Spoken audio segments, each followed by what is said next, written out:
But before you record, back to, okay, so we're going to begin with module 1, which is what is your issue? And I'm going to go through the process again of finding that. So I'm going to share my screen.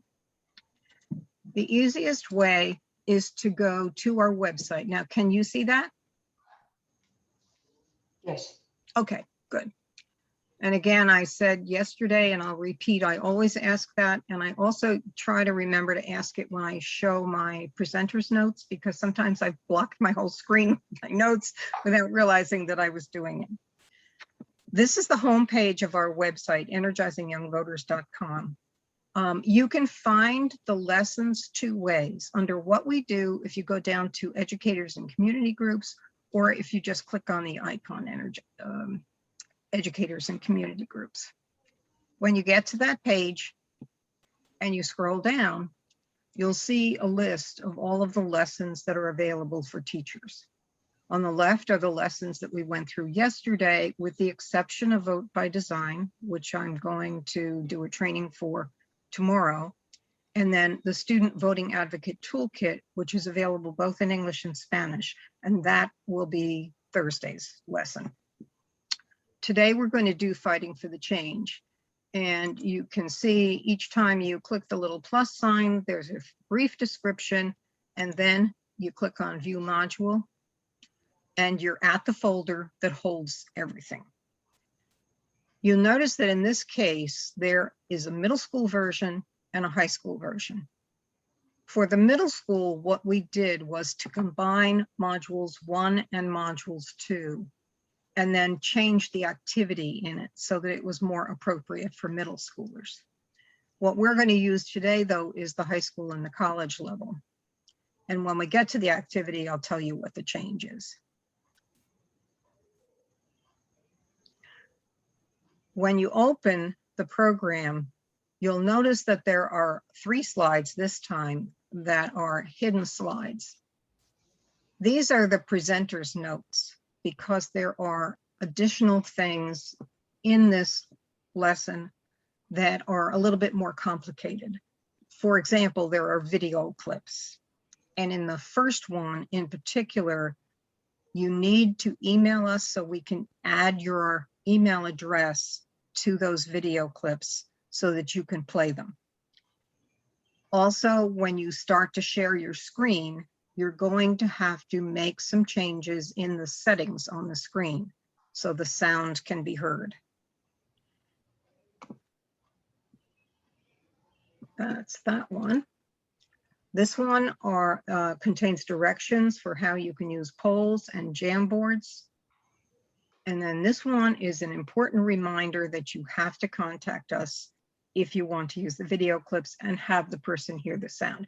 You can hear the sound fine if you're listening to it yourself, but the person at the other end won't be able to hear it. So I am going to go back out, and hopefully I will be able to show you that, but I'm not sure if I can. So what happens when you say share your screen, the white screen pops up with the things that you can show on your screen.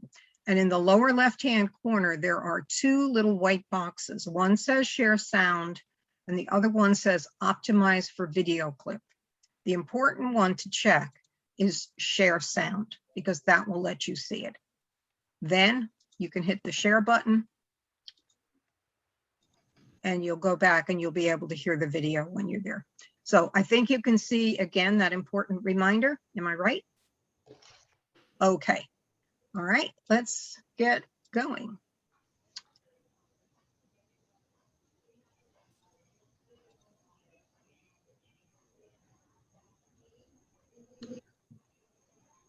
Okay.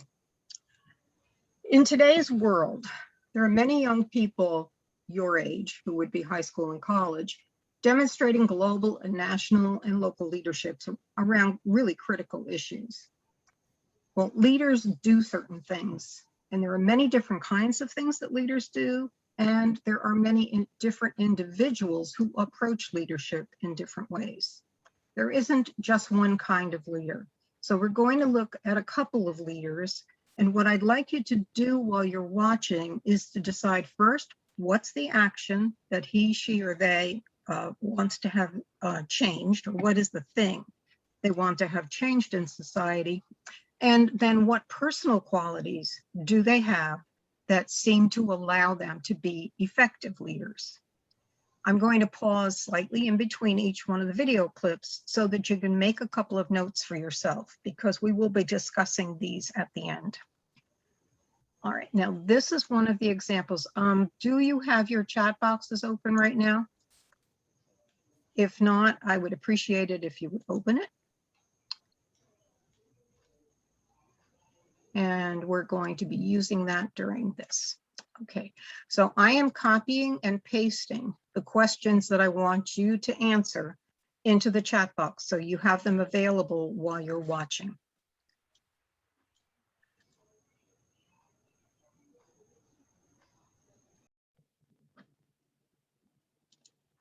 Okay, I'm going to give you a few seconds to make a note for yourself.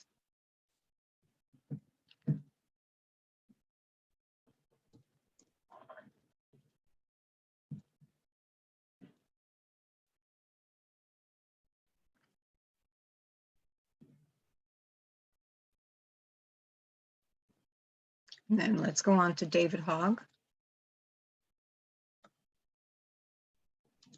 President Trump acknowledged Wednesday that gun deaths are a public health emergency, but he sent mixed messages on background checks in recent days.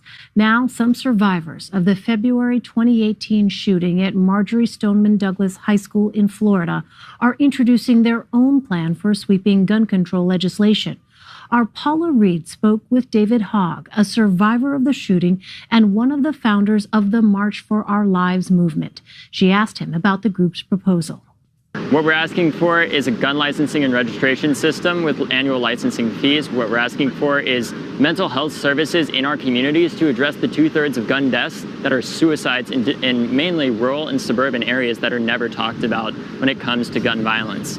And making sure that we're able to have a real conversation about making sure that the people that shouldn't have guns in the first place can't get them, and also reducing the overall demand and appeal for weapons and violence in the United States.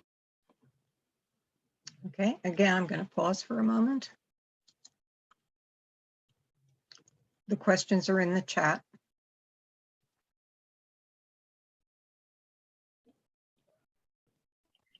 I don't see the questions. Did you send it to everyone? I think so. No, I didn't. I'm sorry. Can you see them now? Yes. Great. Thank you. Thanks for that.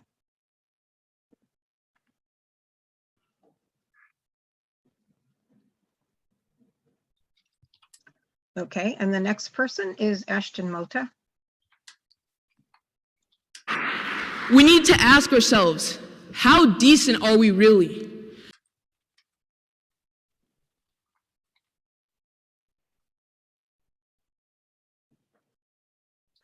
And then the last one.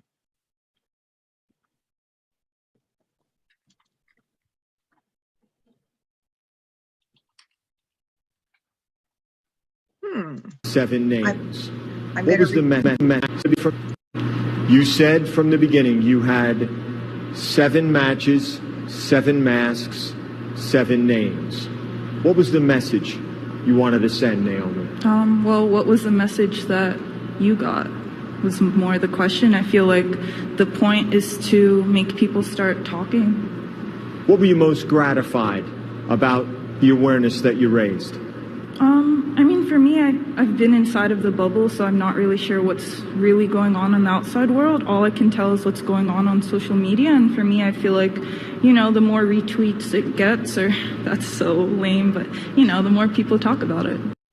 You said from the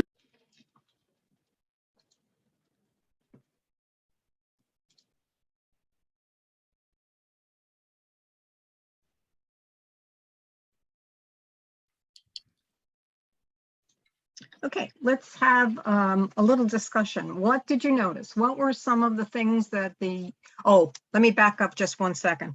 One of the things that I forgot to say, because I don't have it in my notes, is that while the students watch this, they have to understand that they might not agree with these positions, but these are young people who are taking an action.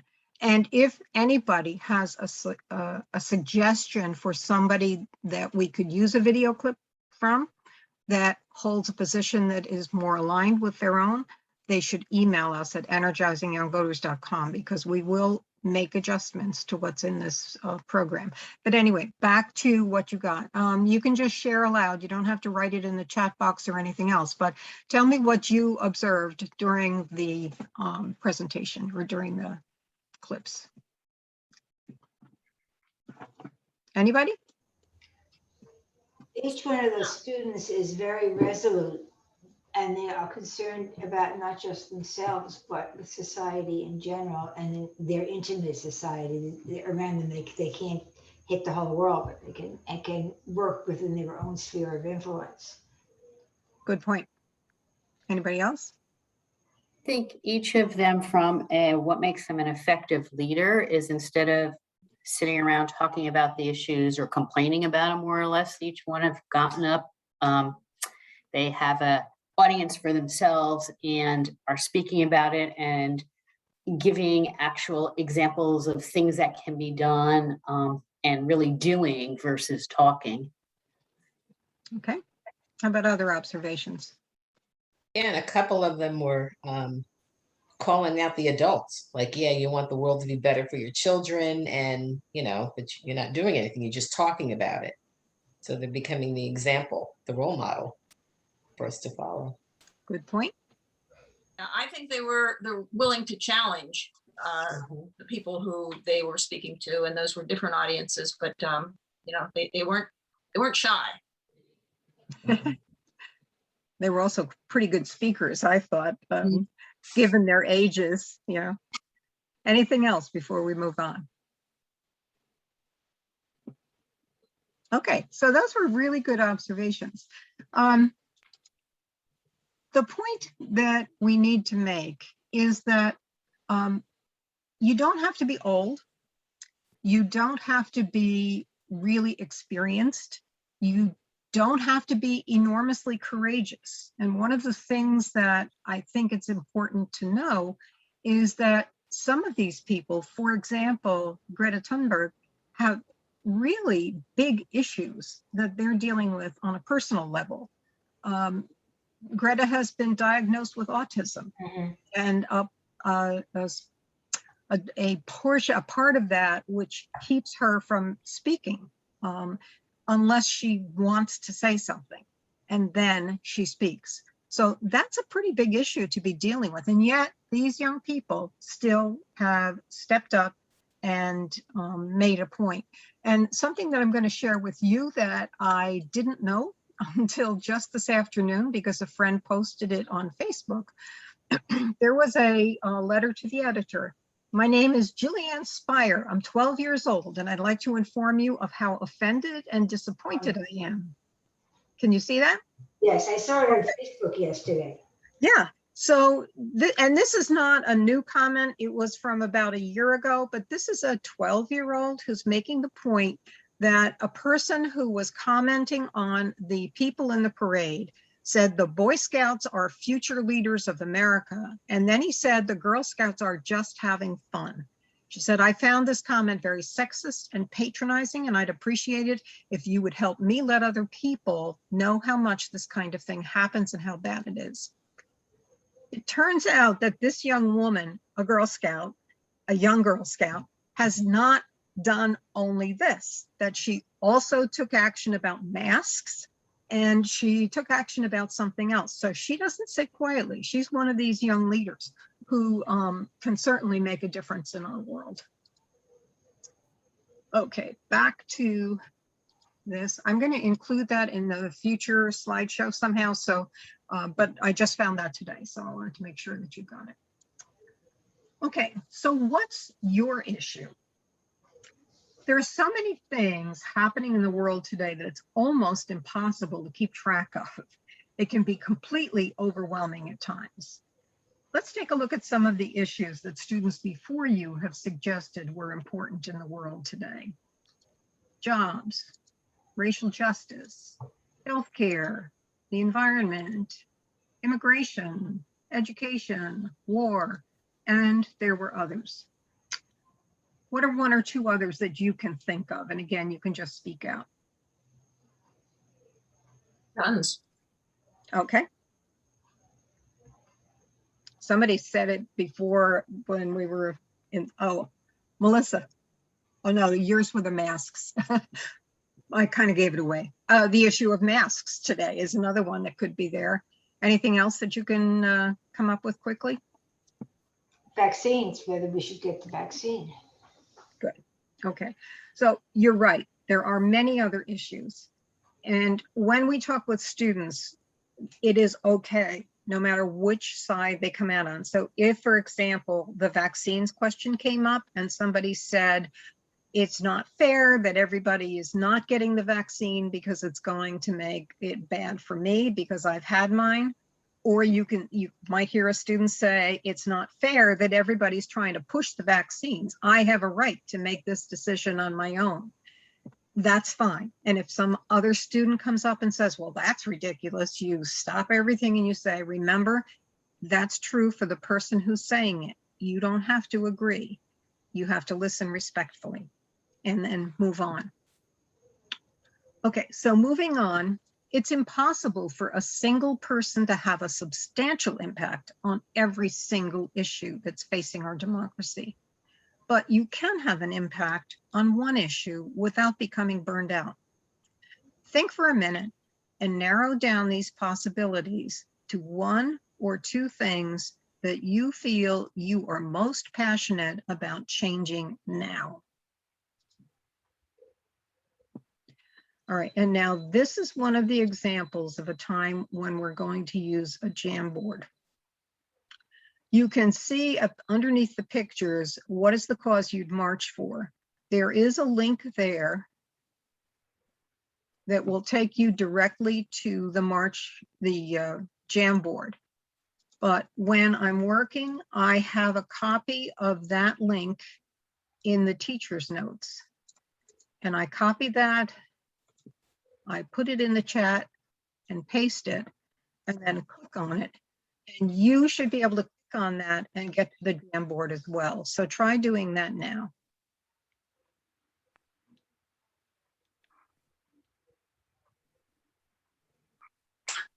Anybody having a problem? Good. Okay. When you look down the left side, you'll see that there are a couple of different icons. The first one is a pen. The second one is an eraser. The third is a pointer. The fourth one is a sticky note. The fifth one allows you to put photographs into the Jamboard. The sixth one makes a circle. The seventh one is a text box. And the last one is a laser pointer. What I'd like you to do is take one of the sticky notes by just clicking on it. And what I would like you to write on the sticky note is your personal most important issue today.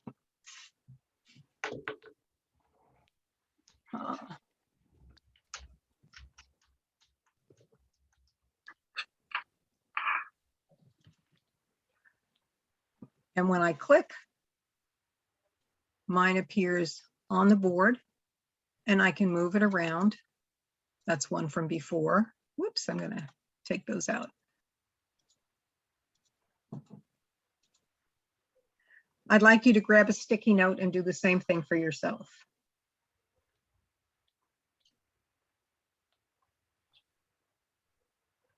How do you grab a sticky note? You go to the little bar on the left-hand side of your screen, and the center one is a sticky note. Oh, okay.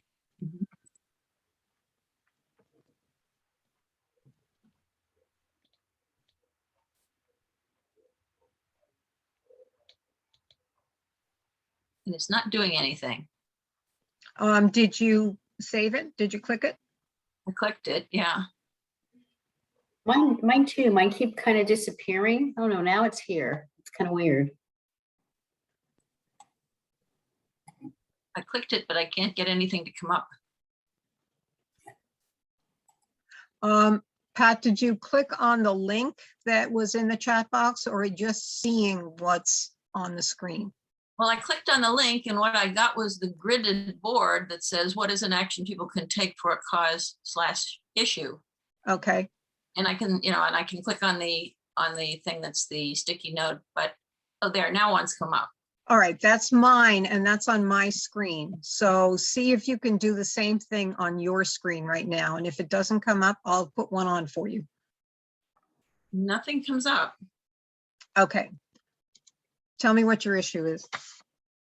Too many to. This is exactly the point. Yeah. Black Lives Matter.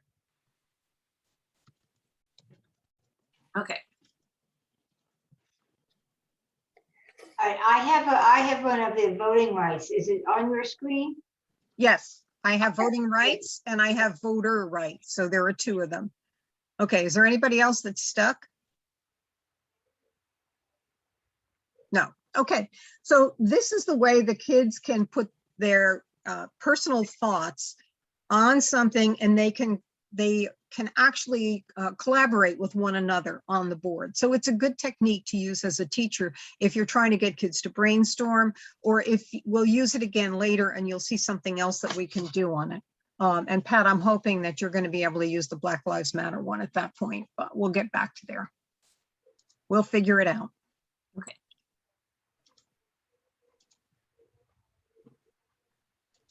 Okay, and now we're going to try something else. We're going to try to have some fun with a poll. Again, I'm going to copy a link into the chat box, and I'm going to ask you to click on that.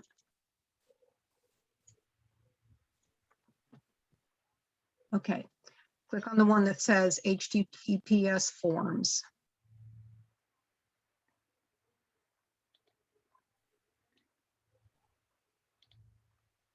And what you should see is a poll on leadership with an image of leadership. Okay.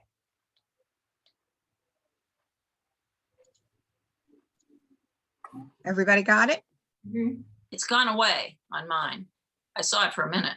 Okay, then you're seeing my screen, Pat. Okay. So go back to the chat box and try it one more time. Try to click on the link that says forms.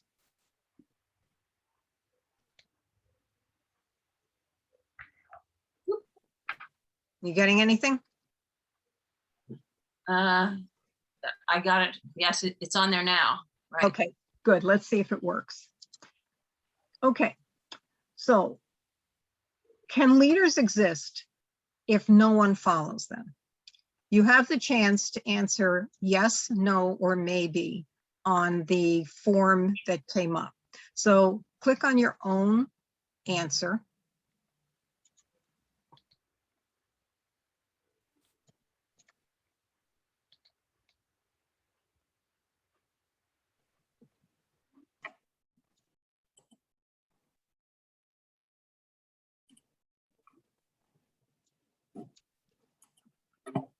Okay. Everybody finished? Mm-hmm.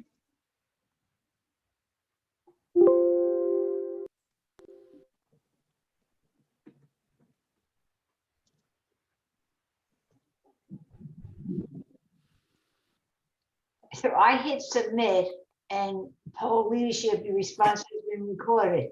That's just on my screen right now. Okay. If say it again, what you got? I have at the bottom when I voted, it said submit. So I hit submit, and then my screen went to poll/leadership. Your response has been recorded. Submit another response under that. Okay, you don't need to go there, and I'm going to have to clean that up, but thank you for making that point. So Okay. How do I get back to where we were? I'll get you back there. Okay, thank you. Okay, so the responses that came up I can get by clicking on the responses button up at the top, and a graph will show up, and you can see that there's been quite there are different perspectives that are in people's minds, and that's good. And you can emphasize to kids that people do have different points of view, and those points of view may change over time as we go through this exercise. Okay, I'm going to get myself out of here.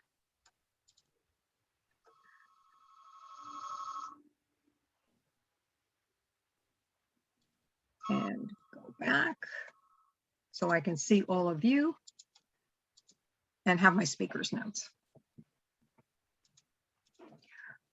Okay, leaders are only part of the picture. Who else is needed when you're trying to get something done? You can just call out.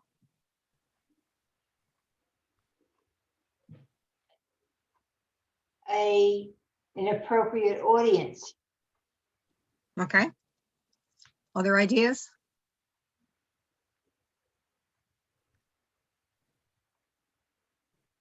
Let me give you a hint. Can leaders work alone? No, no. Okay, any other thoughts? I think they can. I'm trying to think of an example, but like, I think you can lead yourself. And to me, that's a leader. But then when it gets who else is needed, I'm thinking of, instead of Pat, I'm thinking of what else is needed instead of who else, almost.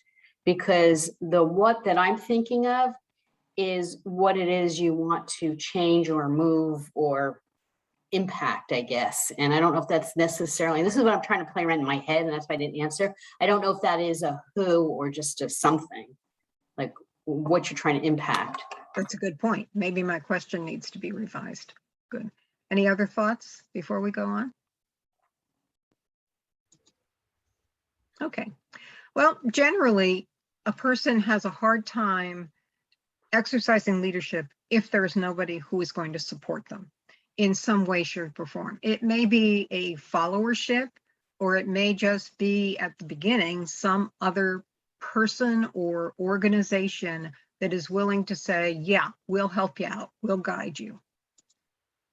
Okay. When citizens care about an issue, how can they get involved in making a change? I'm going to give you two examples. One is that they can lead a protest and do something really dramatic. And another one is just that they can discuss the news with somebody in their family. We're going to have some fun with a Jamboard, and I'm going to use a Jamboard link. And hopefully, that's not the right one. See if we can get something on here. So what is a cause that you would march for if you were really passionate about something?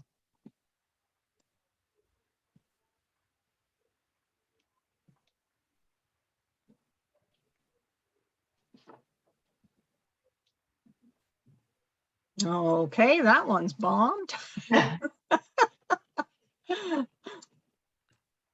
Hang on. I don't know if I did something wrong there or not. I did. All right, I am going to try to save myself. And I'm going to ask you instead to unmute yourselves and give me some other examples of things that you can do that to get involved in an issue.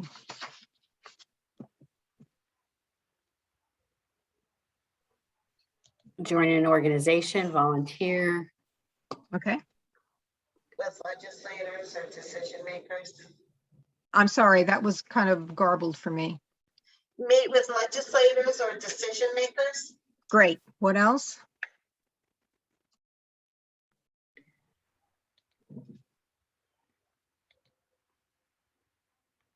Write a letter. Write a letter. Good. Okay. There are all kinds of things that we can do.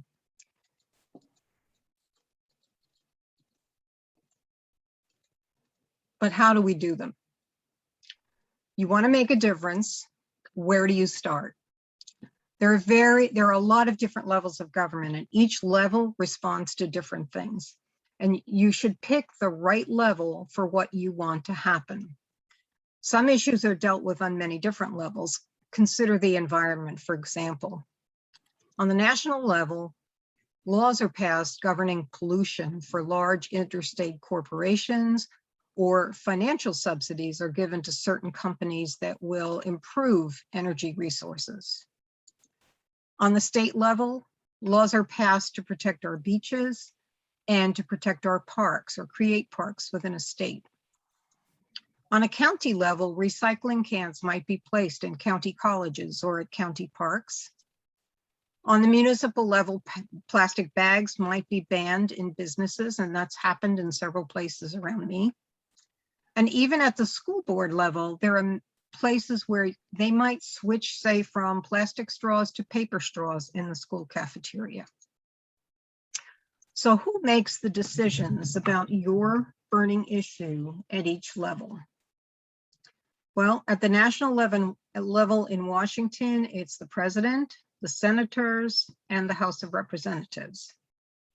At the state level, in Trenton, in our case, it's the governor, the state senators, and those are different from Washington senators, and the House of Representatives. And again, those representatives are different from the representatives that we send to Washington.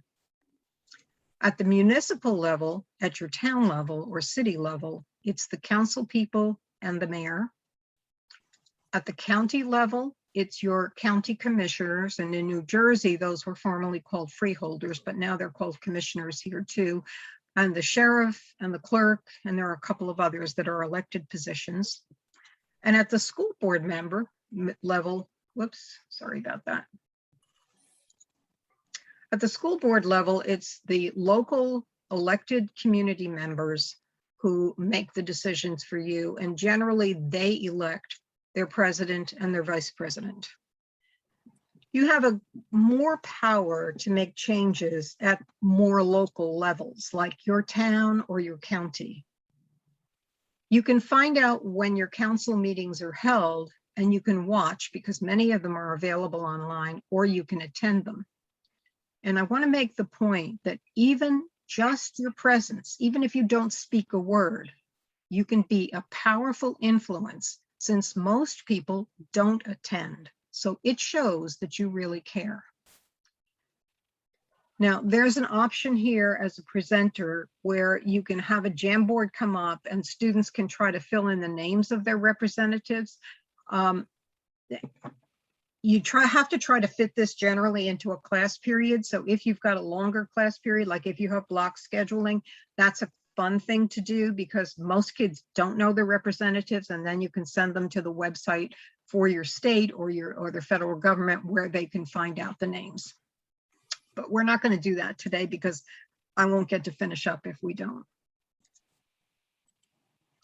Okay, so let's find out who your legislators are. I'm going to put a link. Actually, I'm just going to bring it up. Okay, you can find, now I'm going to go back to that. Sorry about that. I'm going to put the link into the chat so that you can look it up for yourself, because we are from all different places, and I'm messing this up.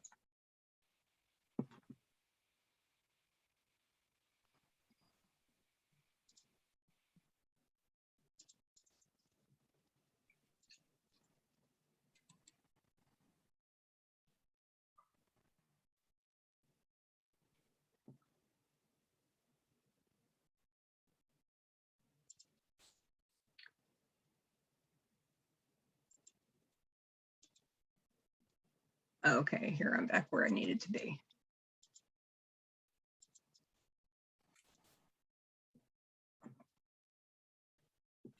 Okay, click on that link and see if you come up with the Common Cause page. And Pat, I'm particularly interested in whether you can Yes, pull that up.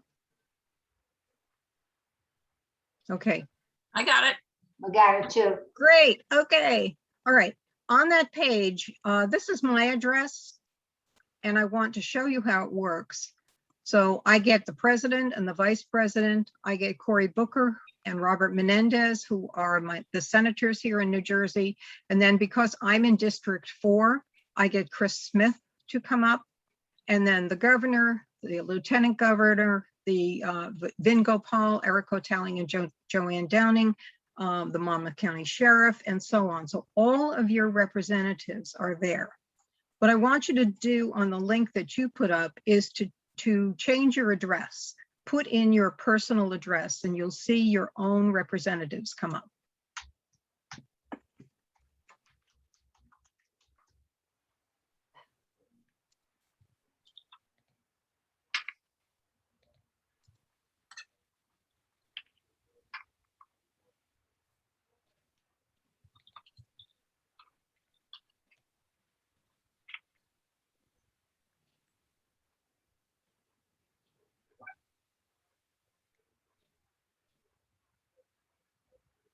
Everybody okay, or anybody having? Yes. Okay, so you can say, I mean, we're all going to be different because we're all from different parts of New Jersey, but it's a very quick tool that students can use in order to find out who their representatives are. And that is at commoncause.org. So you're having this recorded, but that's something that you might want to keep track of in case you personally want to go back and find the person who represents you on a particular issue. Now, the other thing that I'm going to share with you is how to find out what the positions are that your representatives have taken. And that is found at GovTrack. You can do at GovTrack, which is the Instagram link, or you can type, you can click that link and it should take you to GovTrack.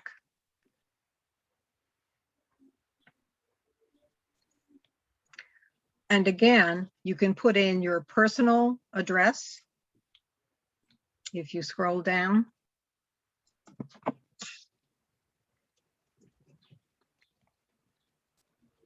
And hit go.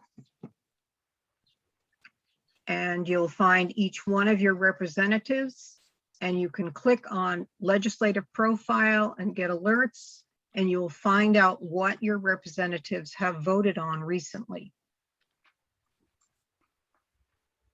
Give you a second to take a look at that.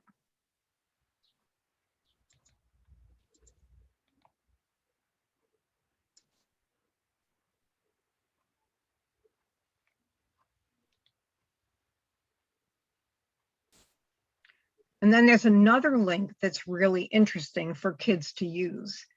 You ask them, how can you understand the positions of issues on both sides of the aisle?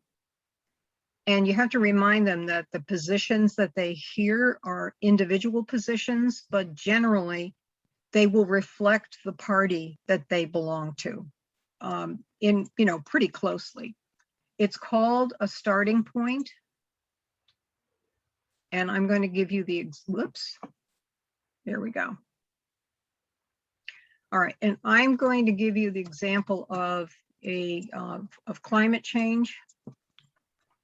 You scroll down and you find the environment. And then you can scroll down again.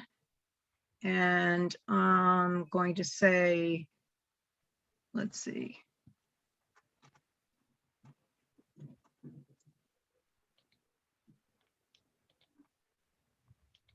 Well, actually, these have changed, so I'm going to do this one.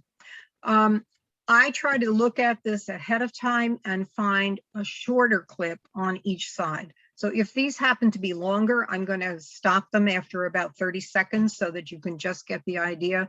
So when you talk about what's climate change and what are its impacts. I like to call it not climate change, but climate weirdness, because when we called it global warming, some folks thought that meant it was just simply going to consistently get warmer year after year after year. What climate change really means is that our climate is getting less stable, less like what it's been over the last century or 1,000 years. Because the mean high temperature point in annual variations goes up, it has all sorts of secondary effects on the warmth of the oceans, on the sea level that rises as the polar ice caps melt, on the intensity and frequency of storms, on the intensity and frequency of forest fires. Okay, I'm going to stop that there so you get the idea that this is the left leaning. Climate change, first and foremost, is real. It's happening, and we need to do something about it. We need to make sure that our kids and our grandkids are able to live in the same beautiful place that we do. I think it starts by understanding and accepting the fact that nature is not a destination. It's actually our home. And when you have CO2 gases that are causing the warming of the earth, that is the fundamental problem that needs to be addressed. And there's a Okay, and I would preview these ahead of time because what I really want is two very contrasting positions. Those are pretty similar, even though Will Hurd is a Republican from Texas. so that kind of surprised me when I did it, which is why I would do the previewing ahead of time. But it gives you a sense of how you can find out what the different positions are that people take on issues.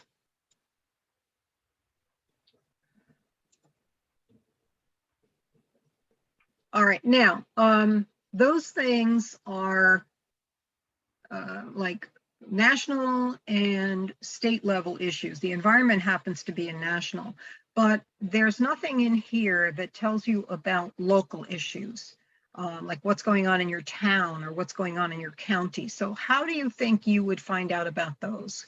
Can you type in the chat for me what you how you would go about finding out about your local issues and what people believe?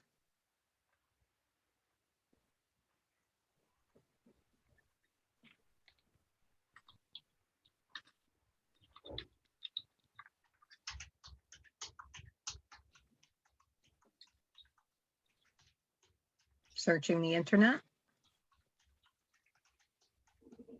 Going to town council meetings.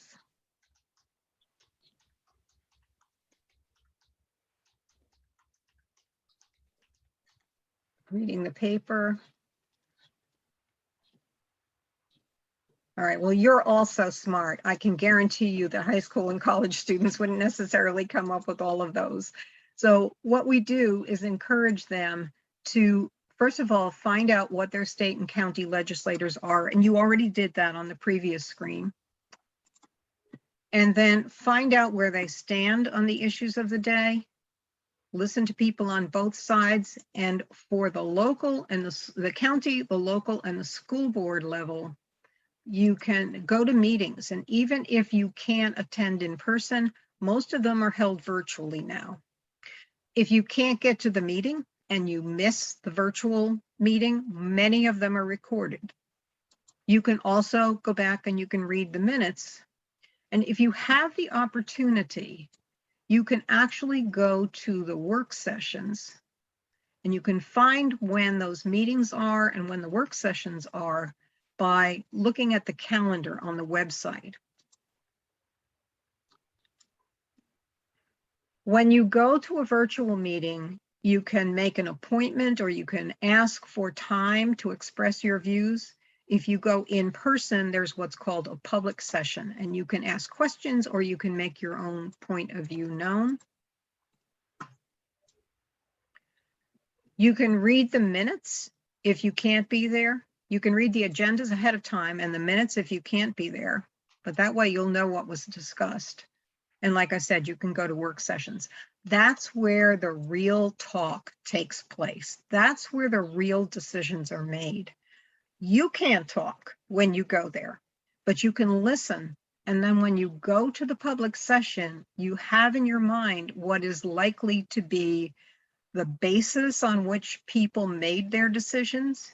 And you can be prepared to talk during the public session to make sure that your position is heard, because people can change their minds before they vote at the council meeting.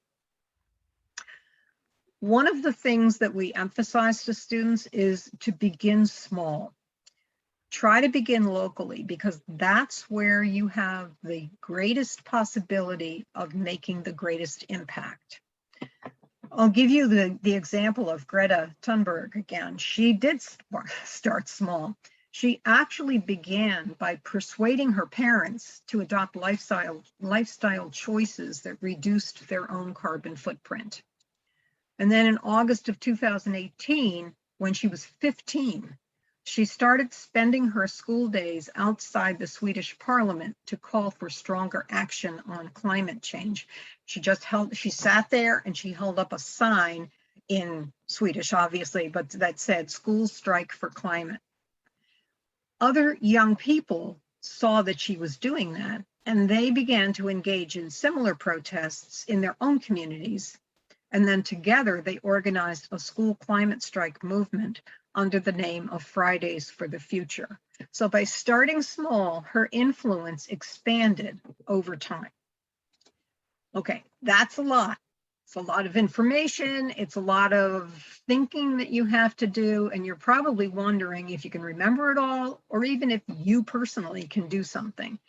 You might be thinking, do I really have some power? And the answer is a clear and loud yes. Most people fall somewhere in the middle, somewhere between being a strong leader and doing absolutely nothing. There are lots of in-between actions that people can take if they feel passionate about an issue. To make change, both leaders and supporters are needed. You get to make the decision on the level of engagement that you want to have. And again, the word of advice is start small. Okay. I'm going to tell you a story. You probably know some of these, but it's a good thing to always refresh our memories so we're all talking about the same talking point when we get back and discuss.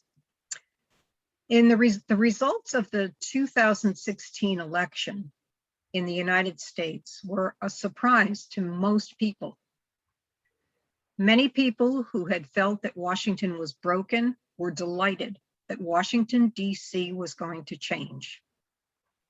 Other people were totally overwhelmed by what they felt was the need to address the problems that were being raised by the new president and his policies. Some individuals tried to respond to everything, and many burned out in the process. People lost relationships with friends and had falling outs with relatives because they disagreed. Many fretted about the increasingly partisan nature of our nation and worried about the future of democracy. And the price was sound political health, sound mental health, I'm sorry. More recently, after the 2020 election, many people were deeply distressed by what they believed was a flawed election. Some people felt they needed to take steps to make the elections more secure in the future. And others believed that their patriotism required them to take action, January 6th, an action which has left many of them facing criminal charges. Others were deeply distressed by the actions that were taken in certain states around voting. They believed that those actions were an attack on voter rights, a return to voter suppression policies before the Civil Rights Act of 1965. Some of those people are now taking nonviolent actions that are collectively known as civil disobedience, something that was common during the 60s as people fought for civil rights and as people demonstrated against the Vietnam War. Those people, too, are willingly facing arrest in order to make their point clear to the public. Fueled by mass media, feelings are high, feelings that can take a toll if we don't take care of ourselves and our mental health while we get involved in politics. Think back to the young leaders in those video clips. How effective do you think Greta could have been if she tried to address climate change and guns and Black Lives Matter and LGBTQ issues? Do you think Greta Thunberg, David Hogg, Ashton Moda, and Naomi Osaka have faced frustration, anger, and other negative emotions that test their well-being? Do you think their experience also includes satisfaction, excitement, and a feeling of power? I'm willing to bet that your answer is yes. Greta faced many personal struggles. She says when she first heard about climate change, it was 2011 when she was 8 years old, and she couldn't understand at that point was so little was being done about it. The situation made her depressed, and as a result, at the age of 11, she stopped talking, stopped eating much. She lost 22 pounds in a month. Eventually, she was diagnosed with Asperger's syndrome, obsessive compulsive disorder, and selective mutism. In one of her first speeches demanding climate action, Thunberg described the selective mutism aspect of her condition as meaning she only speaks when necessary. What recent models have Naomi Osaka and Simone Biles been for others when it comes to mental health? And at this point, you could choose either to have the students respond, which would get them involved again, or there are 2 paragraphs that you can read.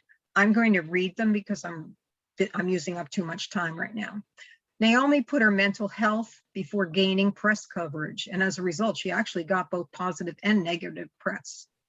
Simone Biles put her mental health just in the last few days before the pressure of Olympic performance when she experienced what many gymnasts do at times. It's called the twisties, when they aren't aware of their body in space any longer. And so it's very dangerous for them to do the movements that they normally have no trouble doing. And the Olympics regulations required that she stopped taking her medication for ADHD, which also put a tremendous strain on her. All of these people, despite those challenges, felt that it was worth it. And all of them are making a difference for our world today and in the future. So, what's your issue? Is it possible to bring about change? You can start small, even just among your friends and family, or in your school or community. Even small changes have a positive impact on the future, and the rewards will be great for every one of us. So I'd like you to reflect on that question. Will you make a difference?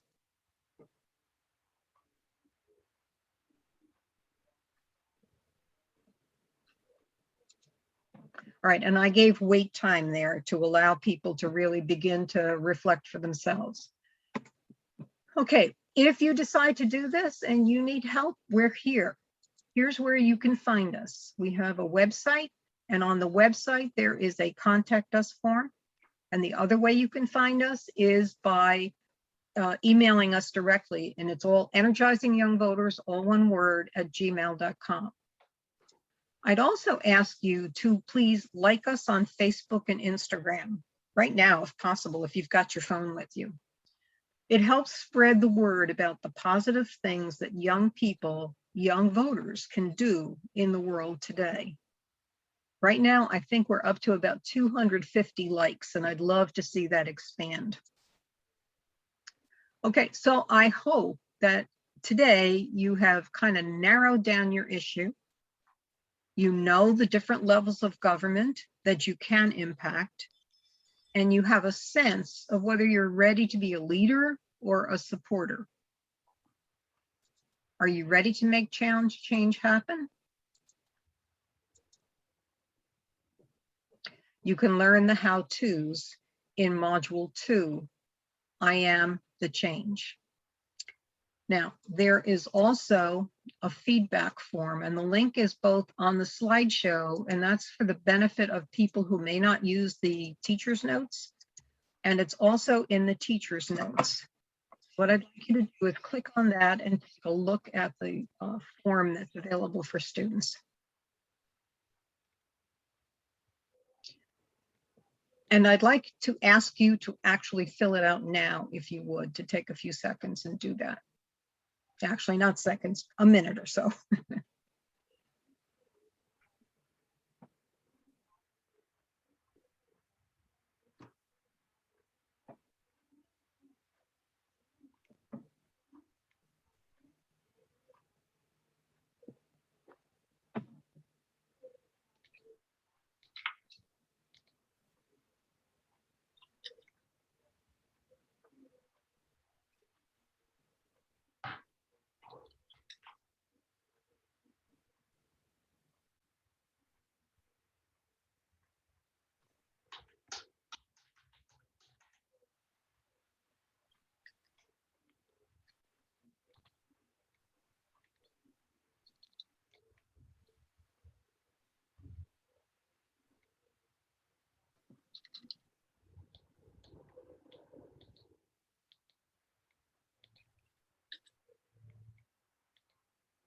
I'm not able to type my responses in.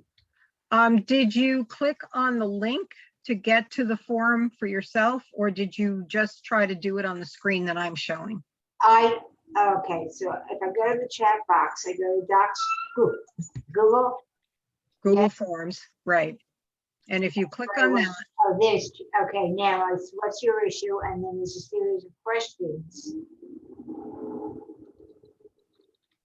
See if you can do it now. Okay, now it looks like I can type. Okay, good. Yes. Oh, great. Okay.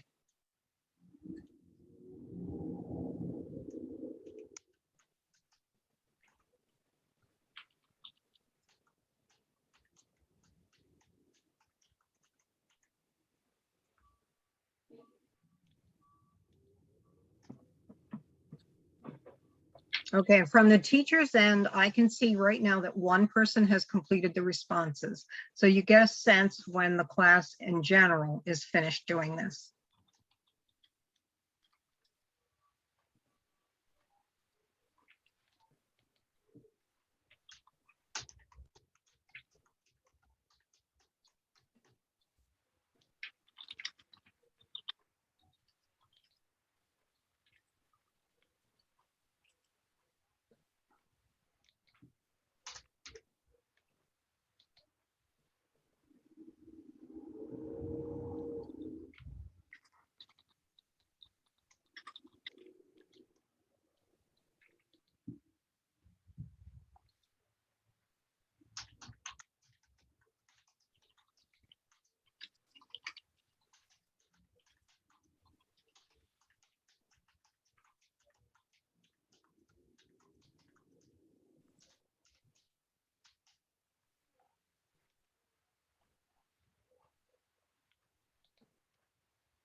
Make sure when you finish your responses that you hit the submit at the bottom.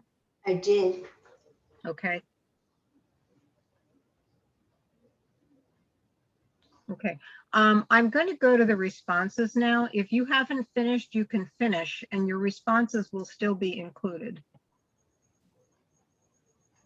But here you can see what people have actually said. So I used to think that I could not make a lot of difference. Now I think I can get involved to create change. I used to think students can be encouraged to do their own action, and this is enforced.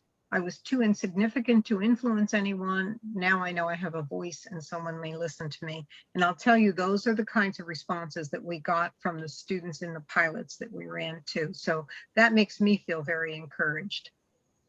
What was something you learned from today's lesson that made a difference to you personally? That there are many youth that are making their voices heard, that you're continually impressed with young leaders, and that you shouldn't be afraid to speak up. What's the worst that could happen?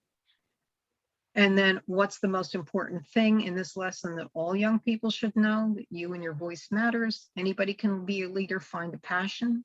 We all need to become concerned and act on an issue, and your opinion is valid, but you have to speak up. Oh, I love this all blue. And then in general, should anything be changed or added or omitted? And we appreciate your suggestions. And then including local youth and the reference of with the slides, good point, nothing, and the start. Okay, now what I would encourage you to do if you use this lesson with a group and you collect the students' responses, you can go to that little button, the 3 dots, you can make a copy for yourself. And then when you have your own copy, identify it, change the name of the file. Instead of what's your issue, you can make it whatever town or whatever group that you're working with. And that way you'll know what your answers are, because the next person that comes in to use this will clear all of the answers that were in there before in order to get their own, and it comes up, it's up here.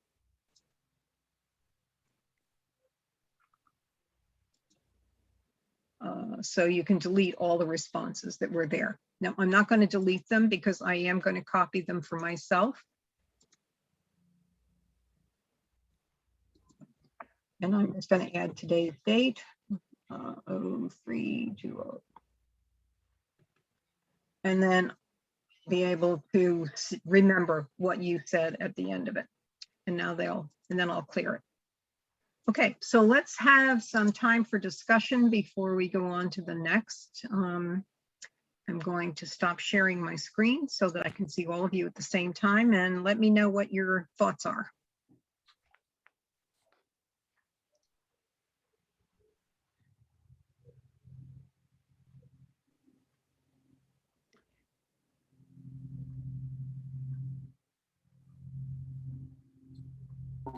Okay, I was on mute. I think for me, the hardest thing throughout my life until this point, so it's probably not what a child would or a high school would say or college student would say, is to find really what I'm passionate about. It's taken me a long time to find my passion, because I think there's strength and passion in being a leader and having the passion. And I think that gets people to follow you. So searching for a passion. Okay, the one thing that I didn't include in this, and maybe your comment is suggests that I should, is that you don't only have to be a leader, that you can join a group that's already in existence when you think it's something that you're interested in. And then if you're not, you'll find that out and you can back off and look again. So that's one of the things that I actually like that, Pat, because not everybody wants to be a leader or is comfortable there. And maybe you start finding your passion and then you start leading as you get that passion. Okay, so that leader and follower screen, maybe I should make some adjustments on that. Thanks, Lori. Along that line, granted, I haven't been in a high school classroom for a number of years, but my experience after teaching for about 15, 16 years was that maybe the students' passion, especially on the high school level, is something smaller, I'll use that word. They may not be concerned about politics, okay, about what's going on in the world, but they may be concerned about what's going on in their school. Mm-hmm. And that may be where you could start with their passion. I can give you a specific example. When I was teaching, at one point, I was teaching social studies, and we were asked for the freshman year to give a pretest on current events to our students. And the vast majority of students scored below 50% out of 100. And then we were mandated to do a current events lesson every week, okay, throughout the year. And then in June, we gave them a post-test. A fair number of students went up so that they were, say, 70 plus for age. But a significant number of students who were A students, okay, didn't go up. And the feedback we got was, I don't care about what's going on in the world. all I care about is my cheerleading or whatever it was, my friends. So it's kind of hard to maybe we're focusing on it, what I would call an adult issue that some of them are not focused on. Melissa, you're still in the classroom. Is that what you're experiencing? Your experiences? I'm sorry, I just got a message and did not hear anything. It's just like in school, right? Yeah. Carol was saying that that some students, even with encouragement, even with instruction in the classroom, just didn't care about political issues, even though they've been given this support to become aware of what was going on in the world. Yeah, until it affects something that they care about or affects them personally, they don't, right? I have the same issue with my own two sons. No matter how active or involved I am, my kids are in their 20s and you know, it hasn't affected them yet. They live, quite honestly, a privileged life. So until it does, then sometimes it's hard to activate the youth. And Lori mentioned it earlier, right? It took her a long time in her life to find what she was passionate about, and myself as well, right? I've only been involved for the past decade, right? So I'll be 50 next week. So it wasn't until my 40s. Thank you.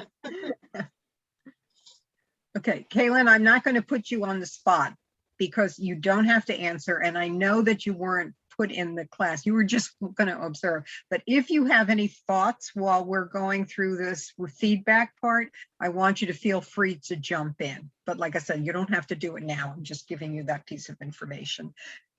How about anybody else?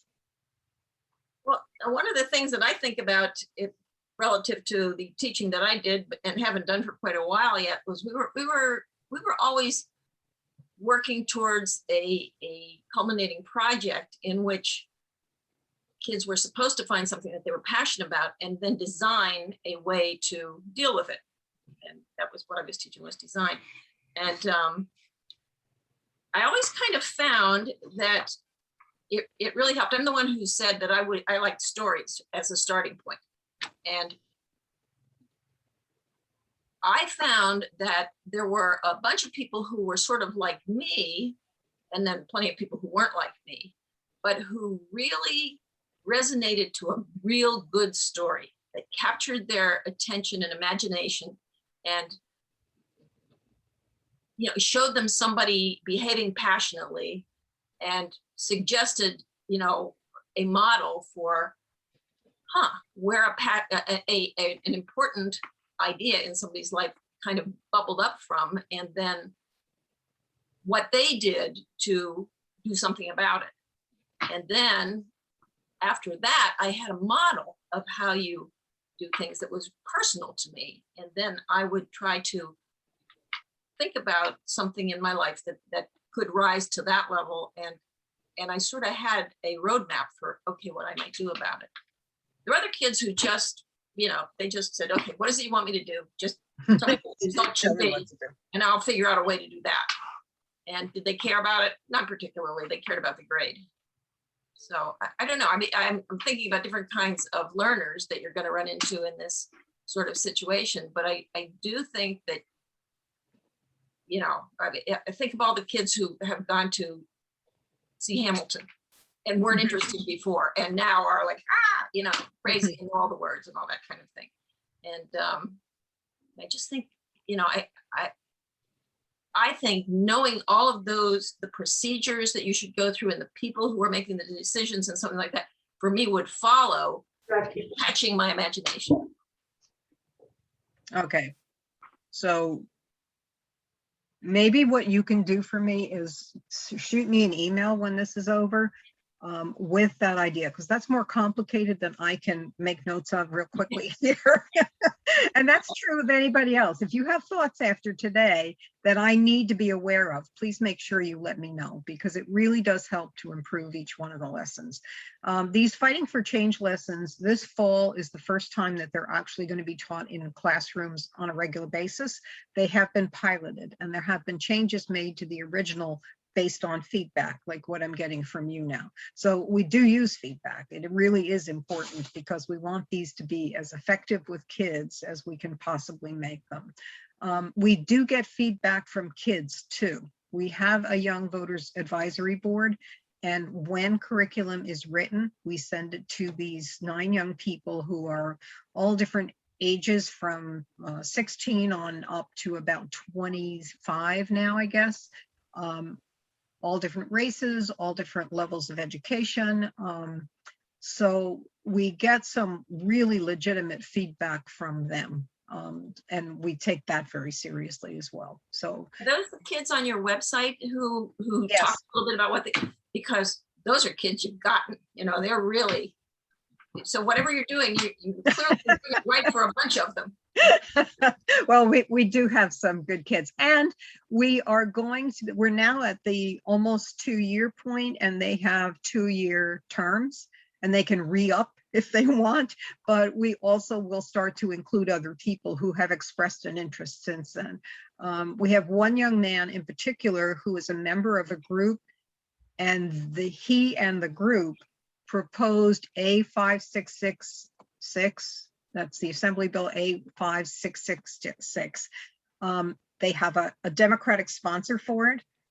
They have approached a Republican sponsor and in the Assembly, and they have approached Vin Gopal and Tom Kaine on the Senate level in order to get sponsorship. And what the bill is to try to get a law through that will allow 1 excused absence per year for a student who participates in some kind of civic engagement. I am just extraordinarily expressed with these young people. They are passionate about what they're doing. So it can happen. And I think that young girl too, who wrote the letter, the 12-year-old, is just the same kind of person. So, so at any rate, okay. Any other comments? I'm more than happy to hear them. Just shoot me an email, but I'd like to get going with the second part of this, which is the I am part. I'm going back to the website, but I'm going to have to go here to do that. Okay, so this is module 2.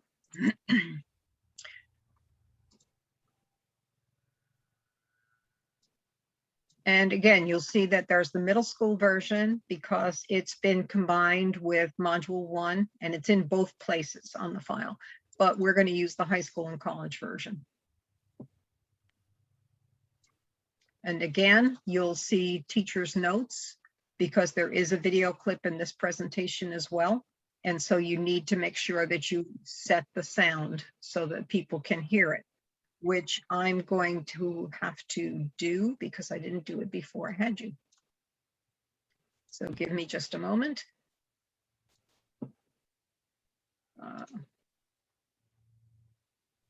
Okay, I'm set. All right.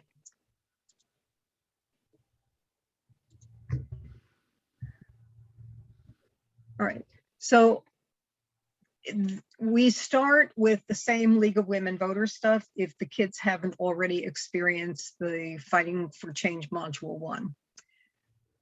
What's your greatest issue? Helped them decide what was of most importance to them and possible actions that they could take in order to participate in and be engaged civically in some manner.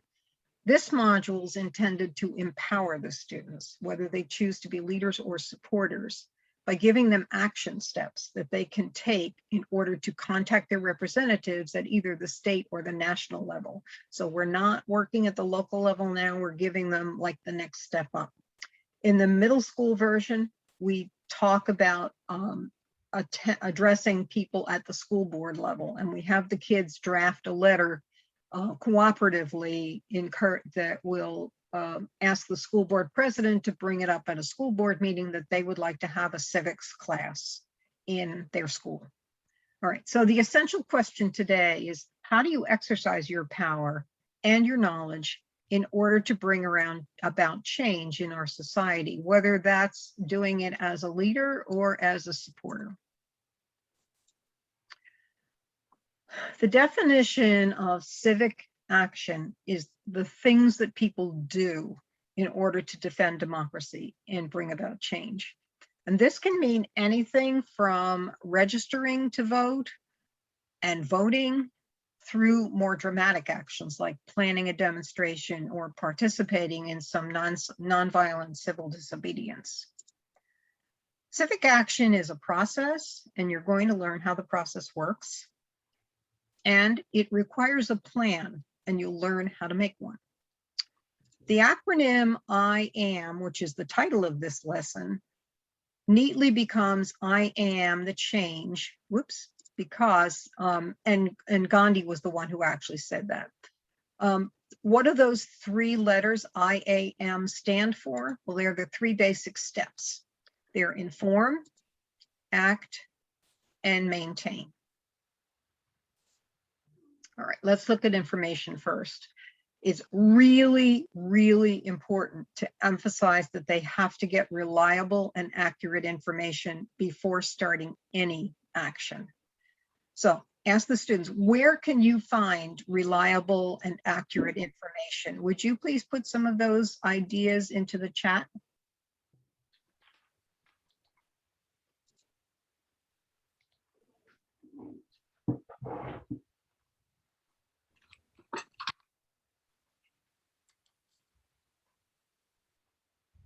Where can you find accurate, reliable information?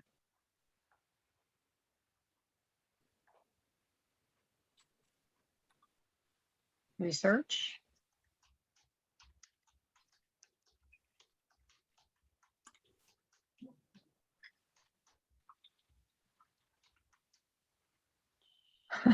Yeah, it is intriguing, isn't it, Lori?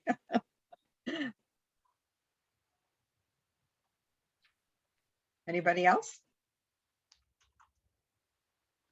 Well, let me ask you an easier question. Where should you exercise caution about information? Online, from the media, newspapers. Anything else? How about, all right, I was going to say, how about friends and family members? Yeah. Stars, good. Athletes. All right, you got the idea. Okay. In a minute, I'm going to share a graph with you from an organization called Ad Fontes Media. They have licenses and their usage information, which is available at their website, which is www. Actually, I'm going to copy it. They have a website and they have a Twitter account, and you can see how and where to get their information from at the website. The graph that I'm going to show you shows an analysis that they've done of some media sources, and it indicates whether that source leans left or right or is more centrist. And the graph that they developed also indicates more and less reliable resources based on their methods of analyzing that. We will provide a PDF form of that to any teacher or presenter so that the kids and the teacher has a copy to keep, but you'll have one here. Okay, so when you're working to bring about change, you have to be sure that first you inform yourself, that you get the facts and the figures and know the sources for your information, that you state your problem as clearly as possible and know clearly what the issue is before you try to explain it to other people and be able to support what you believe. You have to learn as much about the solution as you can that you think is best. And we emphasize to kids that it should be something observable so they know when they can see that it's accomplished. They have to gather information about why that solution is important so that they can explain that as well to other people. And then they have to work to get others to work with them, or they can find a group that's already working on that issue and they can join in.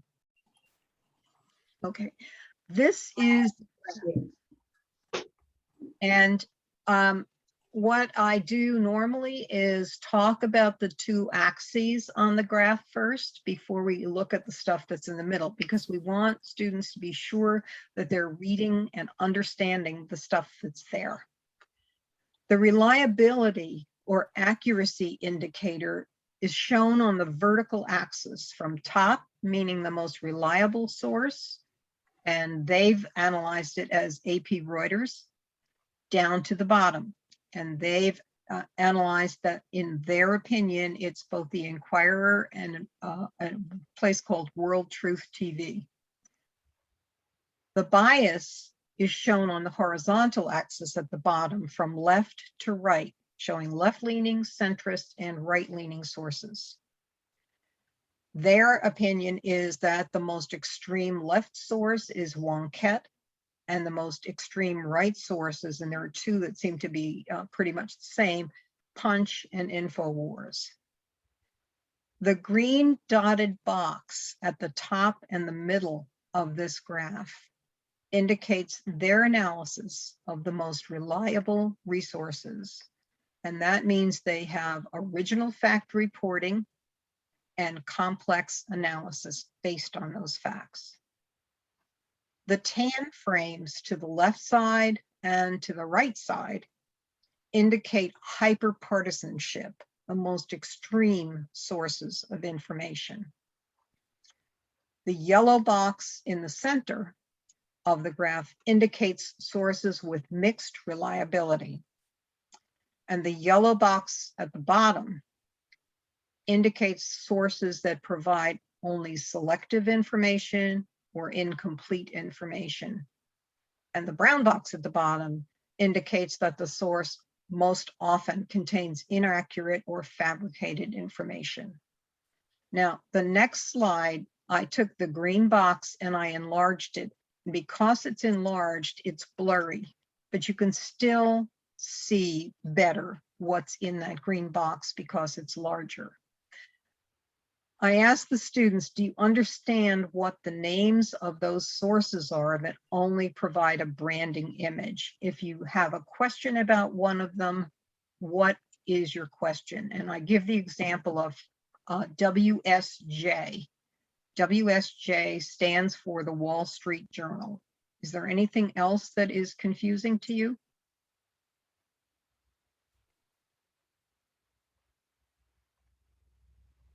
Okay, what I'm going to do now is to ask you to write one source other than AP Reuters that you feel you could turn to and believe that they offer you pretty reliable, unbiased information on some topic in the news. Try not to duplicate something that's already in the list, and don't use AP Reuters because I've already given that as an example. So take a minute, look at it, and put in something that you feel you could turn to and get a pretty good idea of what's the facts. But not using any of these? No, not using just AP Reuters, because I mentioned that's the top one. Okay. Good question, thanks.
Okay. I see also, when I look at it, the Denver Post and the Houston Chronicle, Bloomberg News, PBS, Market Watch. The Wall Street Journal is pretty close. Newsweek is pretty close. So we've got a couple there that we can turn to. Some are more local, but you can always access those online if you don't have access to them physically. And I encourage students, I said, look up something that you're passionate about and use one of those, and then use a second one and use a third one and see where they all align. And you'll get a much better idea about what the facts really are. All right, now at this point, I'm going to give you a reminder, because I always need to remind myself that we have to remain personally issue agnostic, but the students can lean either way. All right, so what I want you to do is to reflect on your burning issue. Let's pretend that you've done all your research, you have a very clear idea of what needs to change, and you can have backup material. You've got all your facts and figures. So let's state what you want in your law as clearly as possible. What do you want to actually see change when your representative is successful in having the law that you want become a law? And an alternative is that you can write in the chat, but we're going to try using a Jamboard again. We're going to have some fun brainstorming on the Jamboard. I'm going to ask you to grab a sticky note and put in the change that you would like to see. So here comes the Jamboard. Click on that.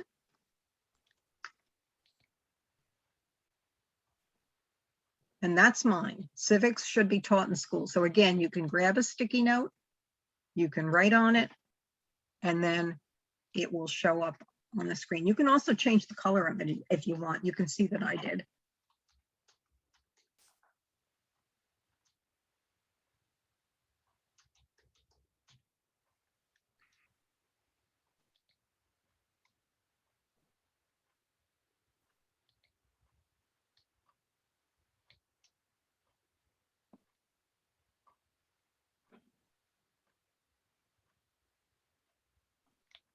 Couple more.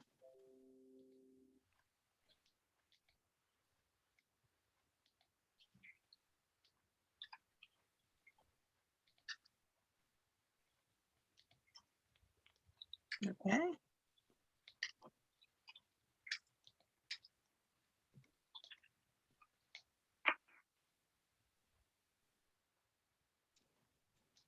I'm going to make that bigger so we can see it.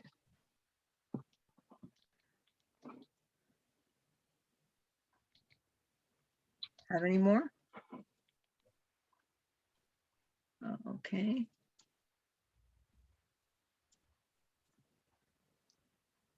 Okay, I think that's everybody that's still on the call right now.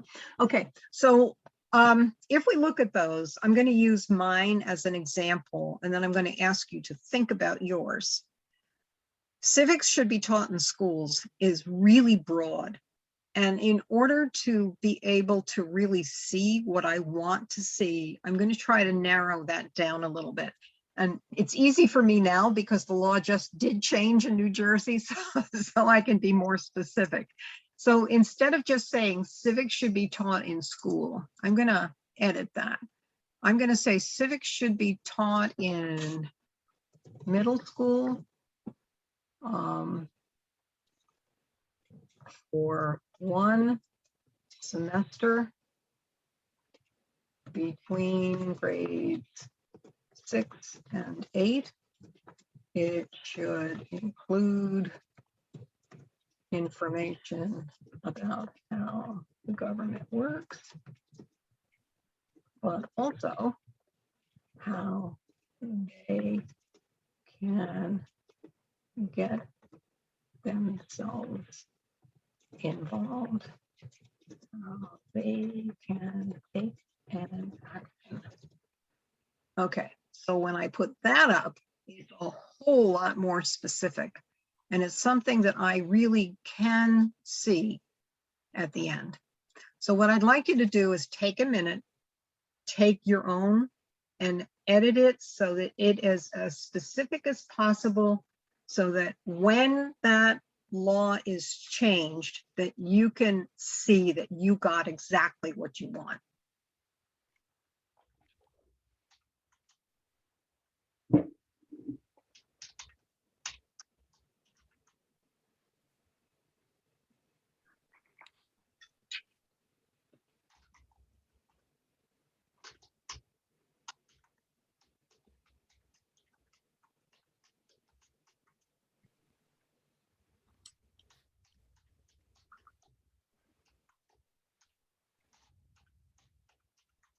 You can just click on your sticky note and edit it right on the sticky note.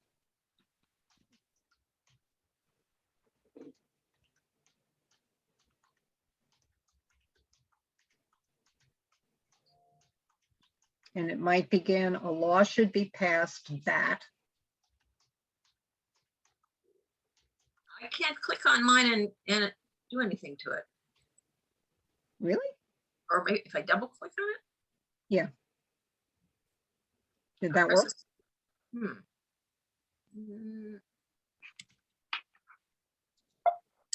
Yeah, I double clicked. I think I'm on your board is what it is. Go back to the chat box and Yeah. click on the link in the chat box and hit enter. Okay.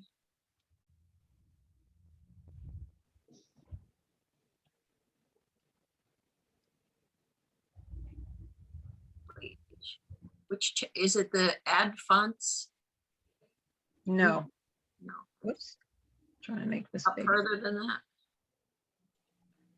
It should say jamboard.google.com/d/1.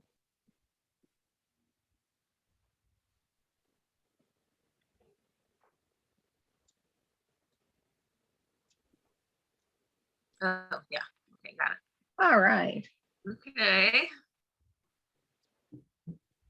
Woo. What did I do there? Oh my goodness. I really screwed that one up. Did you do it or did I do it somehow? I did it. Okay, good.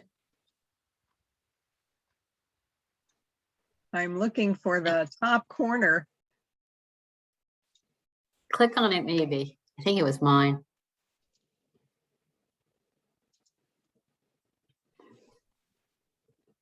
That's it.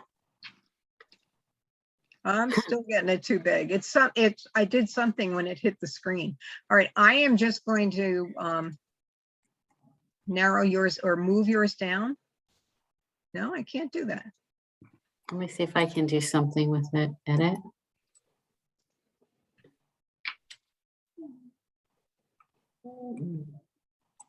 You know what? I'm going to try something.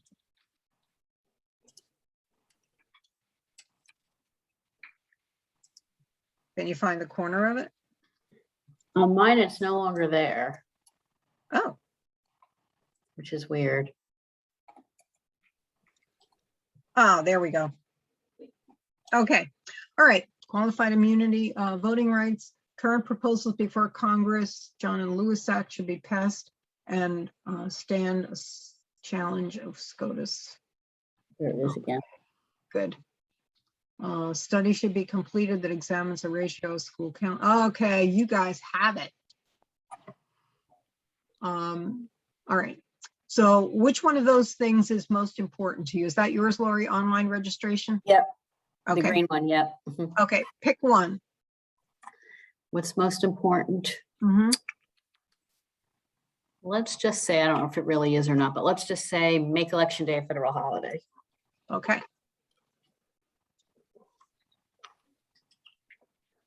So that would be the, you would be able to see that. If you're done, you know that it would be a federal holiday. And the same thing is true for each one of the other things. So you've got the idea. You have to make it as specific as possible so you really get the facts about that and you can really try to influence your Congress people to actually take action on that. All right, so.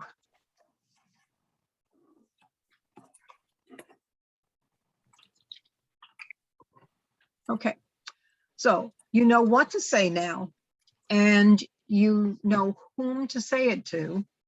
So what do you need to do then? You have to communicate. And we're going to have an activity that will allow you to figure out, to actually practice communicating with one of your legislators.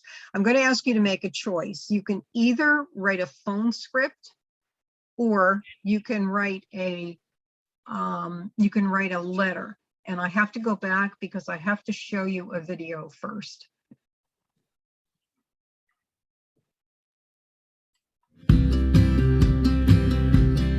Hey guys, my name's Justin. I'm here with St. Edward's University telling you a little bit about contacting your elected representatives. The first thing you need to do is find out who your representatives are. To do that, there's a lot of great websites online, like the one at Common Cause, where you can type in your address or even just your zip code, and they'll tell you all your representatives in the government, whether that be the president all the way down to your local railroad commissioner. After that, you need to figure out who to contact based on your issue. For instance, you wouldn't contact a state representative about immigration policy because that's a federal issue. They can't really do much about that. So you just need to do a little poking around online to figure out where your issue falls on the spectrum, if it's federal, state, or local. After that, you need to decide on the method of communication. Usually the best ones to do are phone calls and letters. A phone call shows that you're interested. If you call in, you might even be given to a full-time staffer that handles the issue, and you could have an informed conversation with them about it. And a letter shows that you took the time to sit down and physically write out your problems, and it's more likely to get you on the office's radar as a concerned citizen. Also, that letter will be photocopied and attached to whatever management database they use for their constituent contacts. They'll attach that photocopied letter to your entry. And then finally, before you go ahead and send it in, I recommend that you look it over and make sure that what you're writing is clear, intelligent, and concise. You don't really want to send anything in that's jumbled or not put together, because it just won't look good, and it's a bad way to start off a relationship with that government office. So on that note, good luck contacting your government representatives, and remember, that's the best way to influence change.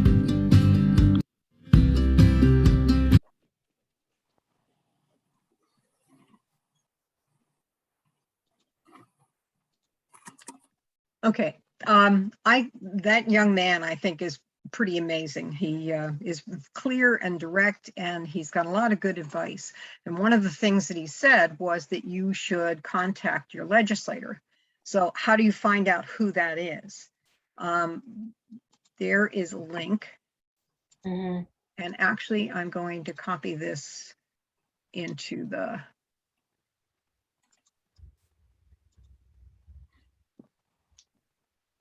okay, no, that's the Jamboard link.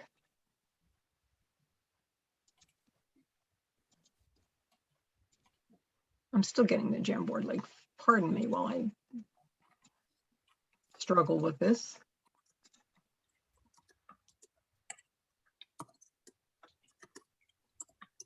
Okay. Okay. You click on that Common Cause link, you will get to the same screen that I have here. And then you can see that there's I've put my address in, but you can see that there's a change your address line right after my address. If you click on that, you can put your own address in, and what you will see is a list of all of your personal representatives. And anything you want, you can go to their homepage and you can actually contact them there. The phone number is there. It includes state level. It goes all the way down to county level, but not your very local level. So click on that link and just take a look at who your own representatives are.